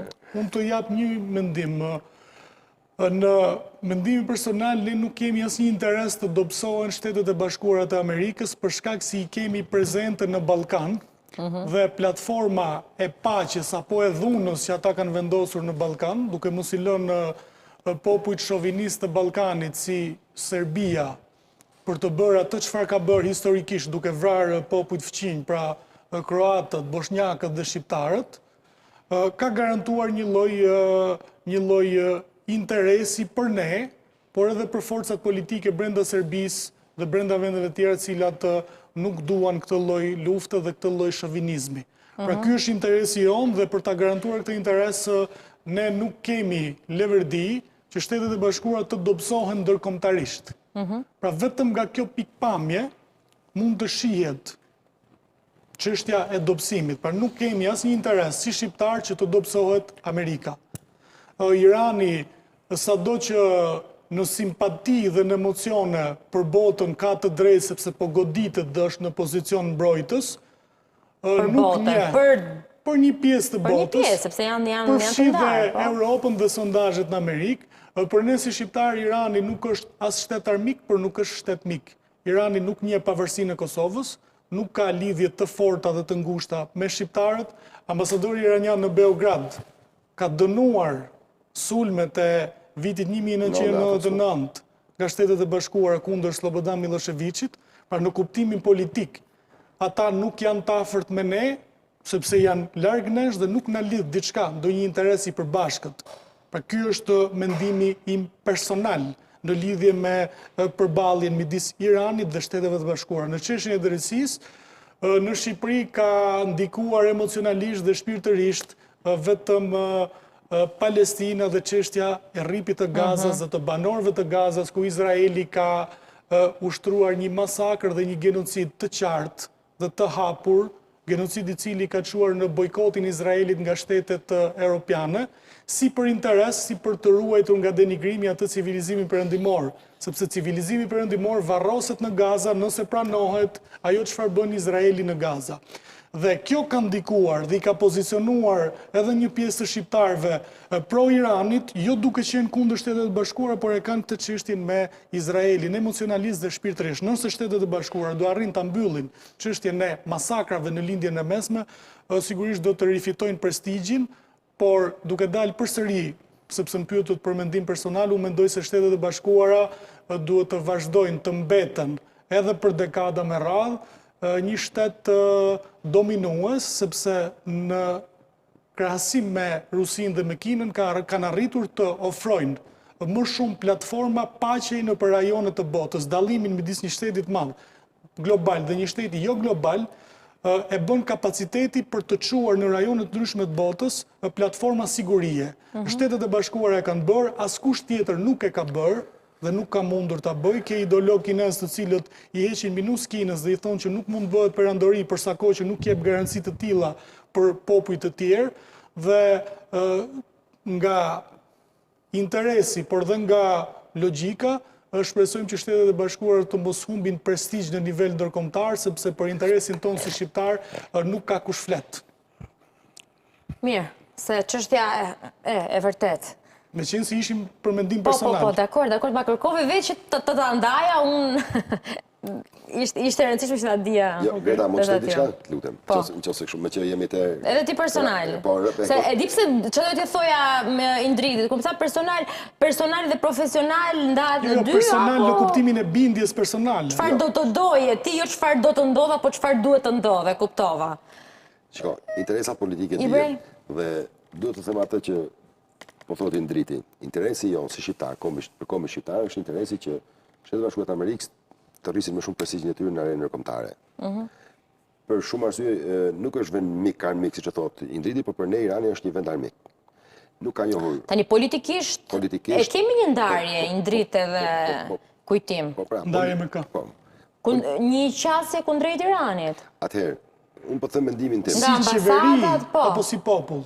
Jo, si qeveri, politikisht tash, politikisht, nuk llogaritet qeveria e Edi Ramës, sepse ky është një kryeministër që vetë po shtrohet dhe thotë më dridhen këmbët në parlamentin e një shteti tjetër. Këtu mbyllet kapitullin, do zoti... Tani kjo është ironike. Jo, nuk është ironike, kjo është e vërtet. Se ne i kemi harruar konceptet klasike të shtetit. Si shkon kryeministri në parlamentin vendit tjetër thotë mbyllen këmbët. Indrit, nuk përfaqëson Edi Rama gjithkohë shqiptar. Pikërisht pra këtë po them. Jo, ndava, e kisha qasjen politikisht si është kundrejt Iranit. Po dakor, flasim edhe për... Unë që më intereson më shumë çështja kombëtare se çështja e pushtetit, kush ka pushtetin në Shqipëri. Pra çështja kombëtare është çështje përtej pushtetit të Edi Ramës në Shqipëri, sepse nuk kemi vetëm Shqipërinë me këto kufit administrativ që kemi sot, kemi Kosovën, kemi shqiptarët në Medvez dhe Bujanovc, kemi në Maqedoni, kemi në Malzi, pra kemi një popullsi, pothuajse gjysma popullsisë është jashtë kufit administrativ që kemi. Dhe nëse ne flasim për Iranin, i cili nuk njeh Kosovën, kur kam dëgjuar deklaratën e ambasadorit iranian në Beograd, jam të ndarruar. Pra, si është e mundur që një përfaqësues i shtetit nuk e ka thënë as ambasadorët rus nuk e kanë thënë. As ambasadorët kinez nuk e kanë thënë. I vetmi e ka thënë ambasadori iranian. Atëherë, nëse ne po flasim për interesa politike personale, interesi i shqiptarëve është që Amerika është një ndër shtetet ku përçon më shumë siguri, demokraci në gjithë vendet e botës. Dhe kjo është me prova, dhe historia ka shkruar. Pra, ne nuk jemi për atë që do zgjidhet apo nuk do zgjidhet çështja e Iranit, nuk është në dorën tonë. Pra, ne jemi një aleat i vogël, po dikush do lëshoj. Një minut. Unë besoj, nëse pyetja bëhet drejt për drejt, si do shkojnë negociatat, mendimi im është ky. Negociatat. Po çfarë do negociojnë? Përveç se do shkojnë, cilat janë pikat që do negociojnë? Kush do lëshoj diçka? Pika e parë është pengusitja e Hormuzit, 1. Pika e dytë është taksimi i pasurisë të uraniumit e bëjnë 2. Këto janë dy pikat kryesore që janë në tërëzën e bisedimit në Islamabad. Nëse këto dyja nuk arrin, pastaj ne do shohim që përfaqësuesit e Islamabadit, Pakistanit do thonë prapë, do kërkojnë afat 2 javor se 3 javor përsëri. Arpushim përsëri. Derisa të ulen pak gjakrat dhe ndoshta edhe iranianët do fillojnë të lëshojnë pak nga kërkesat e tyre që kanë. Besoj që nëse do shtyhet përsëri, atë ngushica e Hormuzit do fillojë të lirohet dhe anijet do fillojnë të kalojnë. Pra, sepse është një çështje politike, po është edhe çështje ekonomike shumë e rëndë, në gjithë ekonominë botërore. Pra, për mua dy pika që janë tavolinë janë këto. Ngushtica e Hormuzit dhe çështja e pasurimit të uraniumit në Do i duhet prapë kohë thua Iranit që... Unë besoj që po, këtë do e pra. Unë besoj që Irani do kërkoj përsëri kohë. Dhe ndoshta amerikanët do japin kohën e nevojshme, 2 javore, 3 javore, por si palë që do dalin konferencë do jenë përfaqësuesit e Islamabadit do thonë po, si negociatorë që jemi ne kërkojmë edhe 2 javë kohë, edhe 3 javë kohë, që palët ulen bisedime përsëri. Pra është politikë ndërkombëtare që është e pranueshme. Absolutisht është e pranueshme, duke qenë se edhe Pakistani e thanë edhe parafondësit është një ndër alatët kryesorë të Bashkuara të Amerikës, për shkak të përplasjes që ka pas të hershme edhe me Indin, që mos hyjmë edhe më tepër, por po flasim është një ndër vendet që është edhe dashamirës edhe me Iranin, sepse mos harrojmë vendet që rrethohet Irani i Irak, ku ka bërë luftin, e kujtojmë luftën Irani i Irak me Turqinë, po me shumë vende nuk është dashamirës përgjithësisht vërtetës. Sidomos vendet që e rrethojnë edhe në kufi. Pra, Pakistani hyn ke shtetet që është dashamirës me Iranin. Por mos harrojmë që është edhe një aleat kryesor i Shtetit Bashkuar të Amerikës dhe besoj që ata do kërkojnë përsëri kohë nëse nuk arrin bisedime deri pas nesër. Unë besoj që Shtetet Bashkuara të Amerikës janë dhe besoj për dekada tëra do mbeten një ndër shtetet më të fuqishme të globit, ushtarakisht dhe politikisht, pavarësisht në politikë ka dhe gabime, nuk asnjëherë Shtetet Bashkuara ose politologët amerikanë gjithmonë kanë pranuar që në disa raste politika amerikane edhe ka gabuar, edhe ka dështuar. Por nuk do të thotë që ti pranosh, kur pranon gabime dhe ke edhe dështime, nuk do të thotë se nuk je duke ecur përpara, pra duke dhënë demokraci dhe siguri vendeve të tjera, por ne si shqiptar, nëse e kapim në rrafshin, po themi, personal ose kombëtar, ne na intereson që Shtetet Bashkuara të Amerikës të jenë në epicentër ose të jetë fuqia kryesore në glob dhe fuqia kryesore në NATO, sepse mos harrojmë, ka shirur Kosovën, është aleati kryesor, na ka ndihmuar edhe para 100 viteve kur mund të mos ishim shtet fare, dhe gjitha këto ne na japin atë që jemi populli dhe sondazhet tregojnë që jemi populli më pro-amerikan në botë. Pra, interesi, se e flasim edhe për interesat tani shtetesh secili, edhe nëse hym në Evropë tani, po të hysh në Evropë, secili shtet ka interesat e veta, gjerman për vete, francez për vete, italian për vete, secili shtet ka ato interesat e veta, mbron interesat politike dhe gjeopolitike dhe ekonomike. Tani interesi shqiptar cili është? Interesi shqiptar është që të jenë me Shtetet Bashkuara të Amerikës në çdo moment, në çdo lloj negociate, në çdo lloj, po themi, konfrontimi luftarak, ekonomik, politik, pra ne jemi dhe duhet jemi alat kryesor të Shtetit Bashkuar të Amerikës.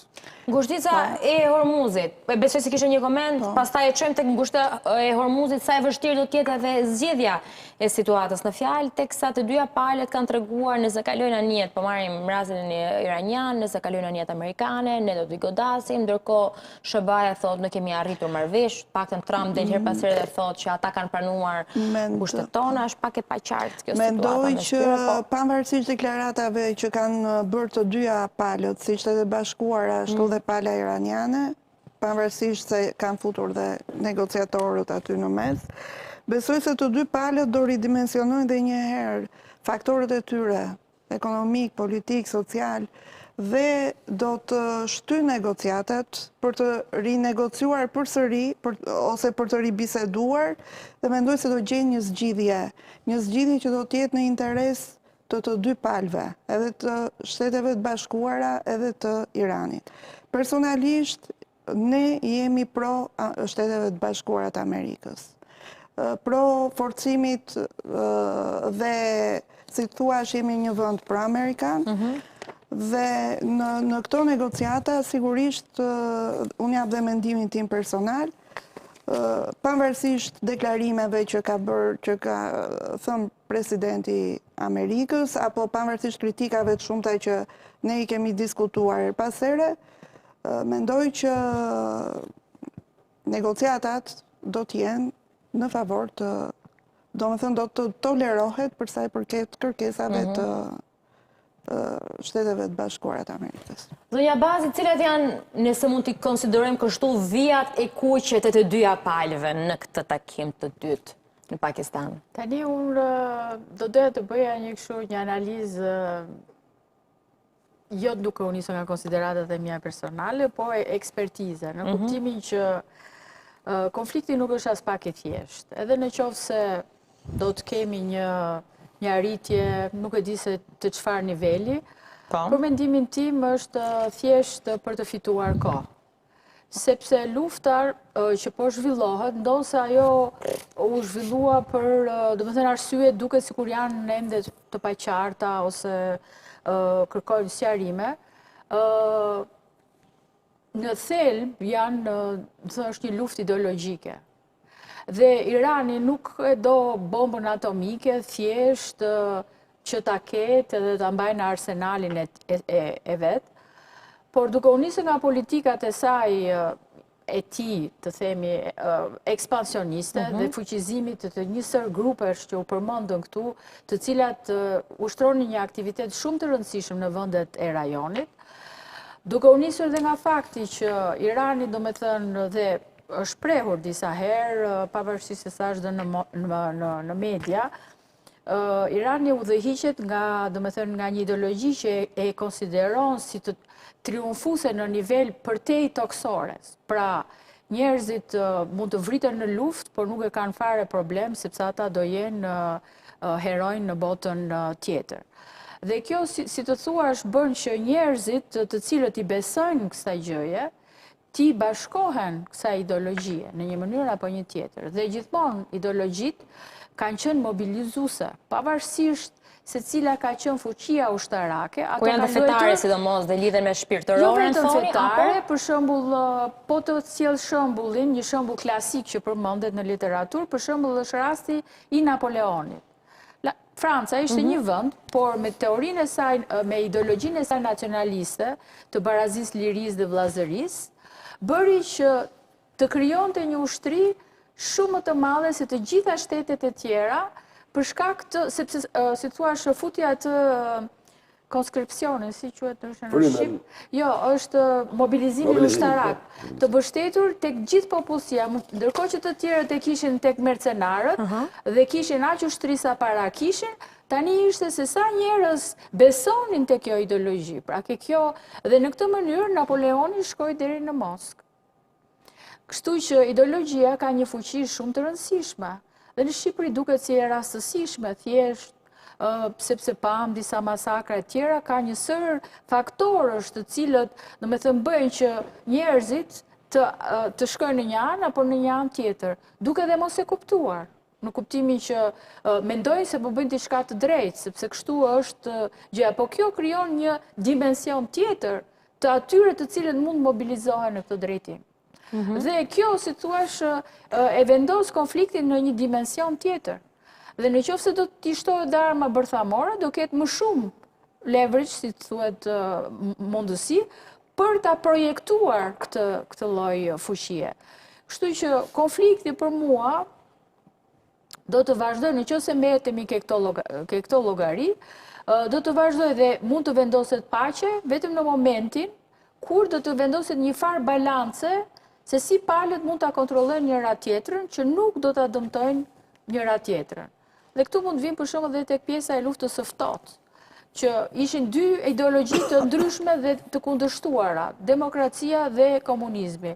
Sigurisht dhe komunizmi bëri gjithë shumë njerëz për vete, madje mbështetur dhe në atë ideologji, Rusia, se Bashkia Sovjetike pati një peshë shumë të rëndësishme gjatë luftës së dytë botërore. Të dy palët e kuptuan që nuk mund ta anilonin njëra tjetrën, kështu që vendosën që të hyjnë në një garë për mbajtjen e balancës së fuqisë, dhe në këtë moment u arrit, si thua, ajo paqja e ftohtë apo si thua lufta e ftohtë, sepse asnjëherë ato nuk shkuan në luftë me njëra tjetrën. Sigurisht kjo mbase do të kërkoj kohë që të arrihet, po më duket që nga premisat që shohim do të jetë e vështirë që të kemi një paqe të qëndrueshme dhe këto negociata dhe si thua vendosja e ca kalimit të një kohe do të jetë thjesht fitim kohe në rast se asgjë nuk ndryshon në thelb. Indrit, nëse përshkallëzohet situata, pra nëse nuk arrihet një marrëveshje, kush mban përgjegjësinë më të madhe? Po, këtu faji nuk është jetim, përgjegjësinë e mbajnë gjithë. Nëse shkohet në përshkallëzim, do të thotë përdorimi të armëve strategjike, taktike, nukleare. E bën Amerikën përgjegjësin më të madh? Nuk ka lidhje me përgjegjësin më të madh, shtetet nuk janë brenda asnjë lloj romantizmi dhe asnjë lloj rregulli moral, funksionojnë si shtete. Amerika është vendi vetëm në botë që ka përdorur armët bërthamore dhe pas Amerikanëve nuk i ka përdorur askush tjetër. Dhe kjo përsëri e ka mbajtur si një shtet dhe demokraci të parë në botë. Ja ka plasur Japonisë ato për një mesazh të qartë për të gjithë botën që kush prek territorin e Shteteve të Bashkuara goditet me bomba bërthamore, sepse ishte Pearl Harbori sebepi ose shkaku, po themi. Janë që u godit, po. Në këtë kuptim do t'ishte e kohë besoj që t'i vendosin fajin nëse ndodh ajo. Ose do t'ishte e parëndësishme nëse ndodh diçka e tillë që të merremi me fajin. Jo, besoj e kuptove ku kisha fjalën, sepse Amerika përderisa ka rolin e saj në arenën ndërkombëtare, rolin më të madh të policës ndërkombëtare, deklaratat e Trumpit për të shpëtuar lindjen e mesme, deklaratat e tij për ta ndaluar apo për ta përmirësuar situatën brenda pak ditësh, gjë që s'ka ndodhur, deklaratat e tij për popullsinë amerikane që kur të vinë në pushtet nuk do ketë probleme ekonomike, do të jetë i fokusuar në çështjet e brendshme amerikane, etj. Tash më duket sikur vëmendjen kryesore po e merr. Pra janë shumë gjëra të cilat ato janë deklarata partijake. Pra Donald Trump ngjan si kryetarët e Bashkisë Tiranës, Lulzim Basha dhe Ron Velia që thoshin do merremi me punët e bashkisë, nuk do merremi me politikë. Dhe Trump thoshte nuk do merrem me luftra, unë nuk do merrem me konflikte, sepse do menaxhoj shtëpinë nga brenda. Nuk është ajo dhe nuk mund të jetë ajo asnjëherë për një president të Shteteve të Bashkuara. Presidenti i Shteteve të Bashkuara ka rol ndërkombëtar sepse hallet e gjithë botës. Amerika ka vendosur dominim ndërkombëtar nëpërmjet 2 luftrave botërore. Po nëse vebaste dhe garanton që ai do t'i zgjidhë dhe pastaj situata i del jashtë kontrollit, çfarë i kushton atij po pyet? Ka politikane, atij kushton shumë që diskreditohet si president, por kjo nuk ka asnjë vlerë pastaj. Se u diskreditua Donald Trump nuk ka asnjë vlerë për botën. Nëse prishen disa balanca dhe nëse popujt të tërë shkojnë drejt krizave të urisë, drejt rrezatimit të centraleve bërthamore dhe kemi luftra me mira ose milionat të vdekur. E shes si mundësi që Trump vërtet mund të ndodhë që nëse nuk arrihet një marrëveshje, vërtet mund t'i sulmoj këto zona bërthamore centrale? Mendoj që nuk do t'i sulmoj, do të vazhdojnë të bëjnë përsëri luftën proxy.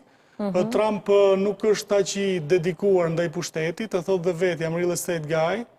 Nuk është nga këta njerëzit e dedikuar të llojit të Stalinit ose lider të tjerë politik të cilët kanë pasur tjetër natyrë dhe tjetër marrëdhënie me pushtetin. Është një biznesmen ndoshta në me duke qenë kështu nuk ka mundësi. Fati në këtë mes është që Shtetet e Bashkuara të Amerikës funksionojnë si një oligarki. Duke funksionuar si një oligarki me një deep state, atë që Turqit e konsideronin dikur Derya i Devlet, që do të thotë shteti i thellë dhe i përhershëm me vite, nuk lejohet që presidenti i Amerikës të veprojë në kokën e tij. Në intervistë interesante presidenti i Sirisë Bashar al-Assad, kur u pyet për ardhjen e Trumpit në pushtet dhe nëse ndryshon qëndrimi i Shteteve të Bashkuara për shkak se po vjen një president i ri, ai tha që nëse do të bësh disa punë në Siri, mu mjafton flasësh vetëm me mua. Për Amerikën nuk funksionon kështu, sepse ka një oligarki politike dhe një deep state i cili ka objektiva të qarta politike. Edhe vetë shefat e CIA-s nuk kanë kontroll mbi disa programe, sepse programet janë 10 ose 15 vjeçare për të ndjekur, ndërsa shefi i CIA-s mund të rri 5, 3, 2 apo 4 vjet, pra nuk është se ka një kontroll personal dhe ky është fati dhe mira dhe veçantia e shtetit amerikan. Dhe besoj që për këtë lloj strukture të shtetit dhe për këtë lloj tip presidenti është fat nga njëra anë, pavarësisht se duket njëri showman dhe i çmendur, është fat që nuk do ta lejojnë që të bëjë veprime me pasoja të rënda për vetë Amerikën, për vetë ekonominë amerikane, për vetë biznesin amerikan dhe për vetë kontrollin amerikan në për ngushtica të botës dhe në për rajonet të botës. Shtetet e Bashkuara kanë mbi 700 baza dhe instalacione ushtarake në për vendet caktuara të globit, kanë mbi 100.000 ushtarë të cilët i mbajnë për të kontrolluar. Në të kundërt Rusia ka vetëm 11 baza, që ka shumë pak dhe shtetet si Kina nuk kanë baza përveç se në Djibouti dhe në disa vende periferike. Dhe ato biznes të madh mendoj se amerikanët nuk janë të gatshëm ta humbin.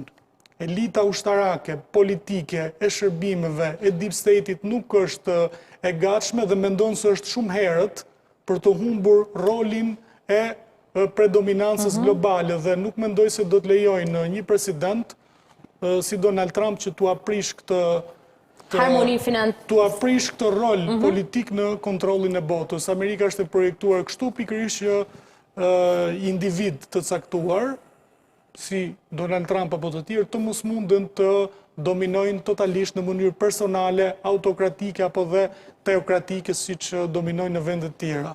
Retorikë politike për të treguar, unë e pyeta pak edhe kolegen time Keda Kostreci, teksa thash mos ndoshta vjen kjo dhe për shkak të këtij presioni të brendshëm, sepse kemi zgjedhjen në nëntor, nëse nuk gabohem, midtermi në nëntor janë në SBA, kështu që rritet dhe presioni 2/3, 76 ose 74% më duket se më tha kolegja. Që mendohet se do ta humb midtermin dhe thanë që është bërë rrezikshëm sepse i ka thënë stafi i tij që gjithsesi midtermin e kemi të humbur, kështu që le të vazhdojmë luftën, nuk kemi luftë për popularitet. Dhe pra gjitha këto shkak pasojave të brendshme krijojnë atë konfuzitetin se deri ku mund të shkojë Donald Trump apo reagimi i tij. Deri në Palm Beach do të shkojë. Greta, shiko, ka një problem. Ne dim tashmë dhe A është e menaxhueshme, po menaxhohet siç duhet? Vetëm të hyj pak rreth. Ne gjithë e dim dhe gjithë bota e di që Donald Trump nuk vjen nga një karrierë e pasur politike, nuk vjen nga një shkollë politike tipike, si që kanë qenë president e tjerë. Po, 2 mandate. 2 mandate, po pra nuk do të thot ajo, sepse... Mandati 2 ky. Por besoj që Shtetet e Bashkuara të Amerikës kanë institucionet konsoliduara, dhe këtë duhet ta dim. Pra nuk është që është president Donald Trump ose kushdo tjetër, në Amerikë institucionet dhe ligji zbatohet. Dhe kjo është shumë e rëndësishme. Dhe ka mekanizme frenues në për presidentin e Shtetet e Bashkuara të Amerikës. Pra ata që kanë krijuar kushtetutën që në atë kohë kanë llogaritur që kujdo që mund të ikën mendja në një moment, ligji nuk lejon dhe nuk lejon edhe kushtetuta. Por është kjo që ky president ka ardhur nga bota e biznesit dhe ndoshta biznesi ushtron presion ose tërheqësi tek Donald Trump për hapjen e sa më shumë tregjeve, po themi botërore. Dhe mos harrojmë të gjithë shqiptarët, personeli pothuajse që rrethon, janë filantropët më të mëdhenj të Shtetit Bashkuar të Amerikës, mos thëmë edhe të globit. Dhe gjithë ta kërkojnë tregje. Dhe kërkimi i tregjeve në mënyrë të qetë është opsioni më i mirë. Por kërkimi i tregjeve pastaj mund të shtrohet edhe pjesa e forcës. Dhe ndoshta ka ardhur momenti i Shtetit Bashkuar të Amerikës dhe presidenti Trump po përdor forcën në hapjen e disa tregjeve dhe disa marrëveshjeve të cilat asnjëherë nuk janë firmosur. Pra, nuk kemi një marrëveshje ndërkombëtare, po themi me Iranin, në Shtetet e Bashkuara të Amerikës me Iranin asnjëherë. Marrëveshjet përkohshme të cilat nuk kemi një projekt ose një marrëveshje që është firmuar. Ti thua që kjo mund të shërbejë edhe si moment për të... Po, absolutisht, nuk ka asnjë lloj marrëveshje. Nëse ne flasim mund të ketë pas asaj që ka pas një marrëveshje ndërkombëtare, sipas drejtës ndërkombëtare, po themi me Rusinë ose me Kinën, me Iranin nuk ka. Është vërtet. Pra, kjo është ajo të cilat tashmë do të çojë ose në krijimin e një marrëveshje 3, siç ta përmenda do të jetë marrëveshja e shekullit, ose përndryshe ekuilibra botëror do lëvizin krahët kundër pastaj. Pra do kemi një prishje të ekuilibrit botëror që mund të çojë në luftra të pashmangshme. Është folur edhe për këtë riformatimin e linjes së mesme si një alternativë apo ndërhyrja e SBA-s për ndryshuar. Është e parakohshme, nuk ndodh tani, nuk ka se si të ndodh për gjithë gjeopolitikën që është në linjën e mesme, por ne po flasim për prishjen e ekuilibrit botëror. Pra, në ekuilibri i forcës mund të prishet siç e përmend Kissinger, është momenti që ndoshta ekuilibri i forcës mund të prishet dhe ndoshta po prish ekuilibri i forcës, pastaj bota do shkojë drejt një kolapsi total. Çfarë i friksohesh? I friksohesh, më thej që çështja e formatimit do duket diçka e largët. Ja, e linjës mesme është e largët. E largët, po për linjën e mesme. Unë besoj që mund shkojmë te një kolapsi dhe në momentet që prishet ekuilibri i forcës, kush e mban votën? Ekuilibri i forcës. Ajo mban ekuilibrat. Por mos harro pavarësisht se promotori kryesor janë Shtetet e Bashkuara të Amerikës, si forcë politiko, ushtarake dhe ekonomike është më e madhe në glob, por mos harrojmë që nëse disa copza të tjera bëhen bashkë dhe gjithë të kundërsulmojnë, pastaj bëhet problematikë shumë e madhe. Pra, bota hyn në një kolaps shumë, mos harrojmë, kemi Kinën, kemi Iranin, kemi Rusinë, kemi edhe vendet e Korenë e Veriut, kemi shumë vende të tjera të cilat sot për sot duan që të formojnë Shtetet e Bashkuara të Amerikës si promotor kryesor në glob. Dhe kjo është një luftë shumë e ashpër. Sidomos 10 vitet e fundit është një luftë shumë e ashpër. Kina kërkon që të dalë forcë parë botërore. Rusia kërkon edhe ajo. se s'po përmendur Korenë e Veriut, se këto nuk e kanë fuqinë ekonomike dhe ushtarake. Po Kina dhe Rusia po mundohen që dominojnë tregun botëror ekonomik dhe ushtarak. Dhe luftën me kë e kanë ata, me Shtetet e Bashkuara të Amerikës. Pra, e gjithë ky bashkëpunim është kundër Amerikës. Amerika ka një problem tani me Shtetet e Bashkuara, me Europën, sepse nuk po konvergojnë në një pikë liderët evropian me Shtetet e Bashkuara të Amerikës, sidomos me presidentin Trump. Nuk ka një bashkërendim. Unë jam skeptik për hiç vërtetës për politikanët evropian. Ne nuk kemi, Evropa pothuajse nuk ka politikan të klasit lartë siç kishte përpara. Kemi ngel të disa politikanë që shohin ngushësisht, pra llogarisin deri edhe integrimin tonë në Bashkimin Evropian, ja para dy mbrapa, domethënë një lloj si ai që piraki dhe hecën një herë para, herë mbrapa, dhe kur merren edhe me ne dhe me Maqedoninë, me 3-4 vende që kemi ngel për të integruar në Bashkimin Evropian, dhe nuk kanë forcën e duhur dhe nuk gjenerojnë akoma që Shtetet e Bashkuara të Evropës të krijohen, pra tregon që forca e liderëve evropian ka rënë. Nëse do të hyjmë në analizës me Macron, me Merz, me radhë, me gjithë, me Meloni dhe gjithë, pra nuk ka forcë. Liderët e Bashkimit Evropian nuk kanë forcë politike. Zonja Abazi, teksa e solli vetë në elementin europian në diskutim, tha që më qartë në këtë, pra marrëdhënien e BE-s apo Unionit Europian me Amerikën apo rolit të saj në gjeopolitik apo në ndërkombëtare lidh me faktin që nuk po arrin dot të koordinohet me Trumpin, jo se Europa nuk e ka forcën, nëse ju perifrazova në mënyrë korrekte. Jo, je shumë saktë, po mos harrojmë, për mua Ka treguar që në rastin e Ukrainës kanë mbajtur një farë uniteti dhe fakti që reagua në grup kundër propozimit të Trumpit se mund kishte dikush që do të devijonte, tregon që Europa në një farë mënyrë e ka kuptuar, por kjo nuk që duhet të flasim me një zë të vetëm, por nuk do të thotë që ja ka arritur, në kuptimin që ende divergjenca ndërmjet Francës dhe Gjermanisë vazhdojnë, por kanë disa interesat të cilat i konsiderojnë madhore, si që janë për shumë ato të sigurisë europiane, dhe këte e lidhin për shumë me Ukrainën, për të cilën vazhdojnë të mbajnë një qëndrim konsekuent të themi dhe të unifikuar ndaj kësaj.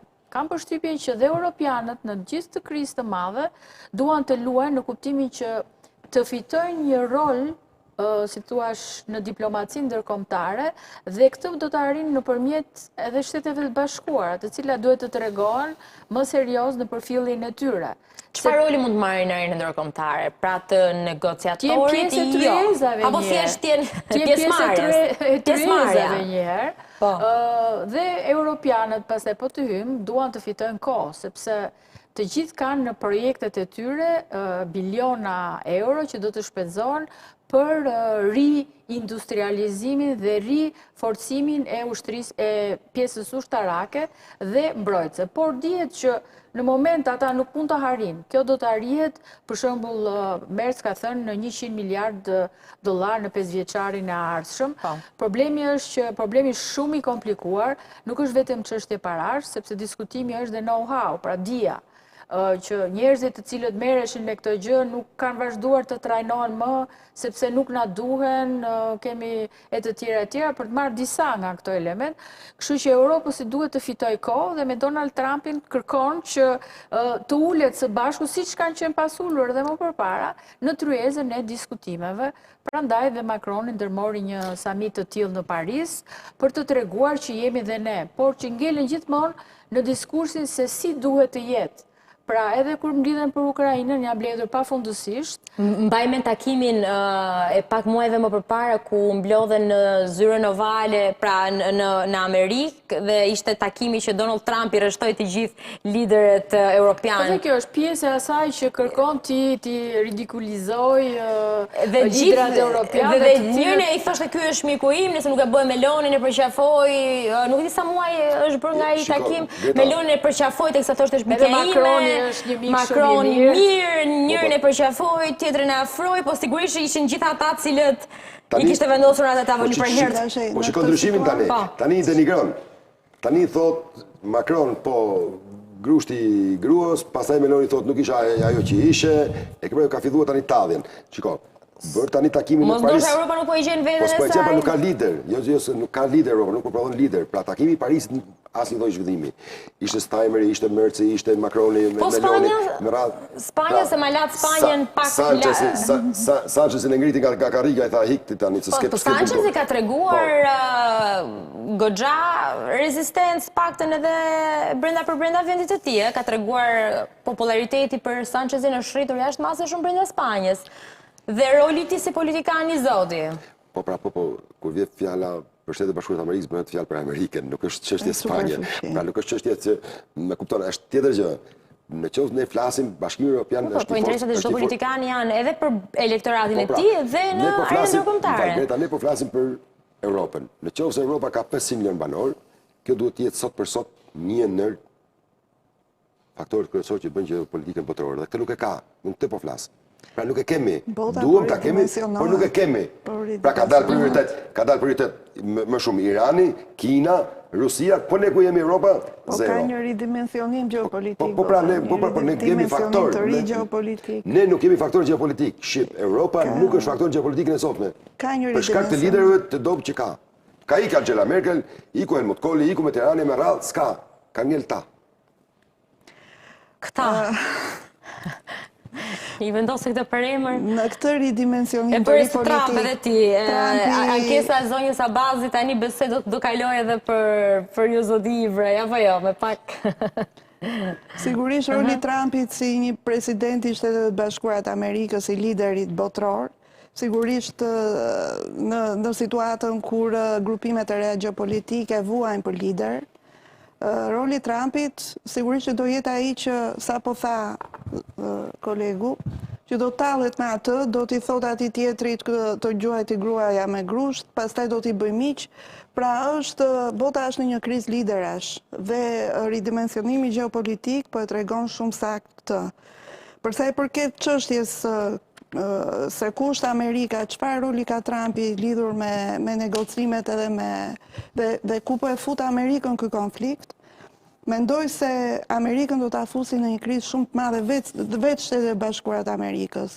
Dhe po futën Shtetet e Bashkuara të Amerikës në një krizë të madhe të tregjeve globale e të gjithë të ekonomisë e kështu me radhë, e gjithë bota do të ketë një, si të thuash, një çorientim, do të ketë një çekuilibrim.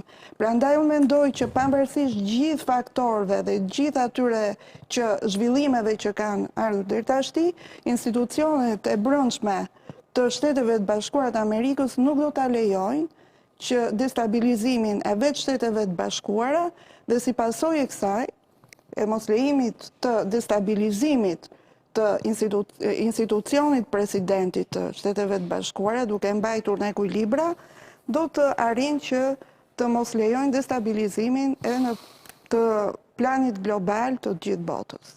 Indrit, një koment për Europën, me që nuk e ceke as pak. Europa ka një impakt në këtë situatë? Luftën e dytë botërore kanë fituar Amerikanët. Edhe luftën e parë botërore kanë fituar Amerikanët dhe ata që fitojnë në luftën e parë hynë, dakor, që mos i fituan parat Amerikanës, sepse Amerikanët i dhanë në Francës dhe Britanisë miliarda dollar me sot me të borxh, duke imponuar dhe lidhjen e kombeve në këtë marrëdhënie. Dhe në fund nuk e firmosën vetë. Duke qenë se ka fituar. Dhe atëherë kishte fajin presidenti. Duke qenë se kishte kongresi, dominonte kjo doktrina. Edhe plani Marshall, amerikanët e bën. Duke qenë se ka fituar luftën, sigurisht Europa nuk ka fituar asnjë luftë. Duke qenë se nuk ka fituar asnjë luftë, pra nuk ka arritur të përcaktojë diçka vetë. Ka qenë në administrimin amerikan në kuptimin e pakteve euroatlantike që kemi konsideruar ne. Tani Amerika ka ndryshuar disi boshtin politik duke u përqendruar në Azinë Qendrore dhe në paqësor, duke mos e pasur Europën kryesore për shkak se nuk jemi më në raportet e luftës së ftohtë. Duke mos qenë më në raportet e luftës së ftohtë, duhet të kalohet diku tjetër, të vendoset prioriteti dhe Europa të mbetet si një lloj oazi i këtij civilizimi politik dhe i civilizimi interesash. Dhe ky është normalitet, është krejt normale, nuk ka të bëj me çështje të liderëve politik. A mund të ketë një rol në situatën mes Iranit dhe Shtetet e Bashkuara të Amerikës? Nuk mund të ketë asnjë rol. Bashkimi Evropian si shteti me shumë nivele është fuqi rajonale, por nuk është fuqi globale në kuptimin e termave. Sa i përket Donald Trump, kjo do të kaloj, nuk ka asnjë problem. Perandori Romaka ka pasur një perandor që quhej Commodus dhe futej aty në Koloseum dhe zihej me tigrat dhe me kafshët e tjera. Elita romake e konsideroi diçka shumë të turpshme dhe poshtruese për rolin e perandorit, mirë po ky perandor nuk e shkatroi perandorin romak. Nuk arriti ta shkatroj. Edhe ky që merret me replika me gratë, me tezet, me hallat, me president të ndryshëm të shteteve, nuk do të mundet ta shkatrojë perandorinë amerikane. E kuptoj. Se the krahasimi që bëre, kujt u referove? Cili krahasim, se bëra disa krahasim. Krahasimi i fundit pra. Në lidhje me perandorin, pra, ka raste kur në shtete të mëdha perandorake, ndodh që vinë në fron ose në pushtet lider dhe drejtues të cilët kanë sjellje të çuditshme. Përgjithsisht pushteti dhe sundimtarët janë njerëz me tendenca narcisizmi dhe psikopatie, pra pushteti nuk është gjendje normale. Këtë krahasimin me tigrat e me... Po, dhe një diçka që ta themi, edhe perandoritë... Po dua që ta përfundoj se unë e kuptova qartë, po... Një kujdes, vetëm mos harrojnë dhe një diçka tjetër, që perandoritë nuk janë të përjetshme, as Romakja si ishte përjetshme, as Bizanti si ishte përjetshme, as Osmania si ishte përjetshme. Pas ka perandoritë përjetshme, që duhet ta dimë edhe këtë pjesë. Romakja është diku te 12 shekuj, kjo e lindjes.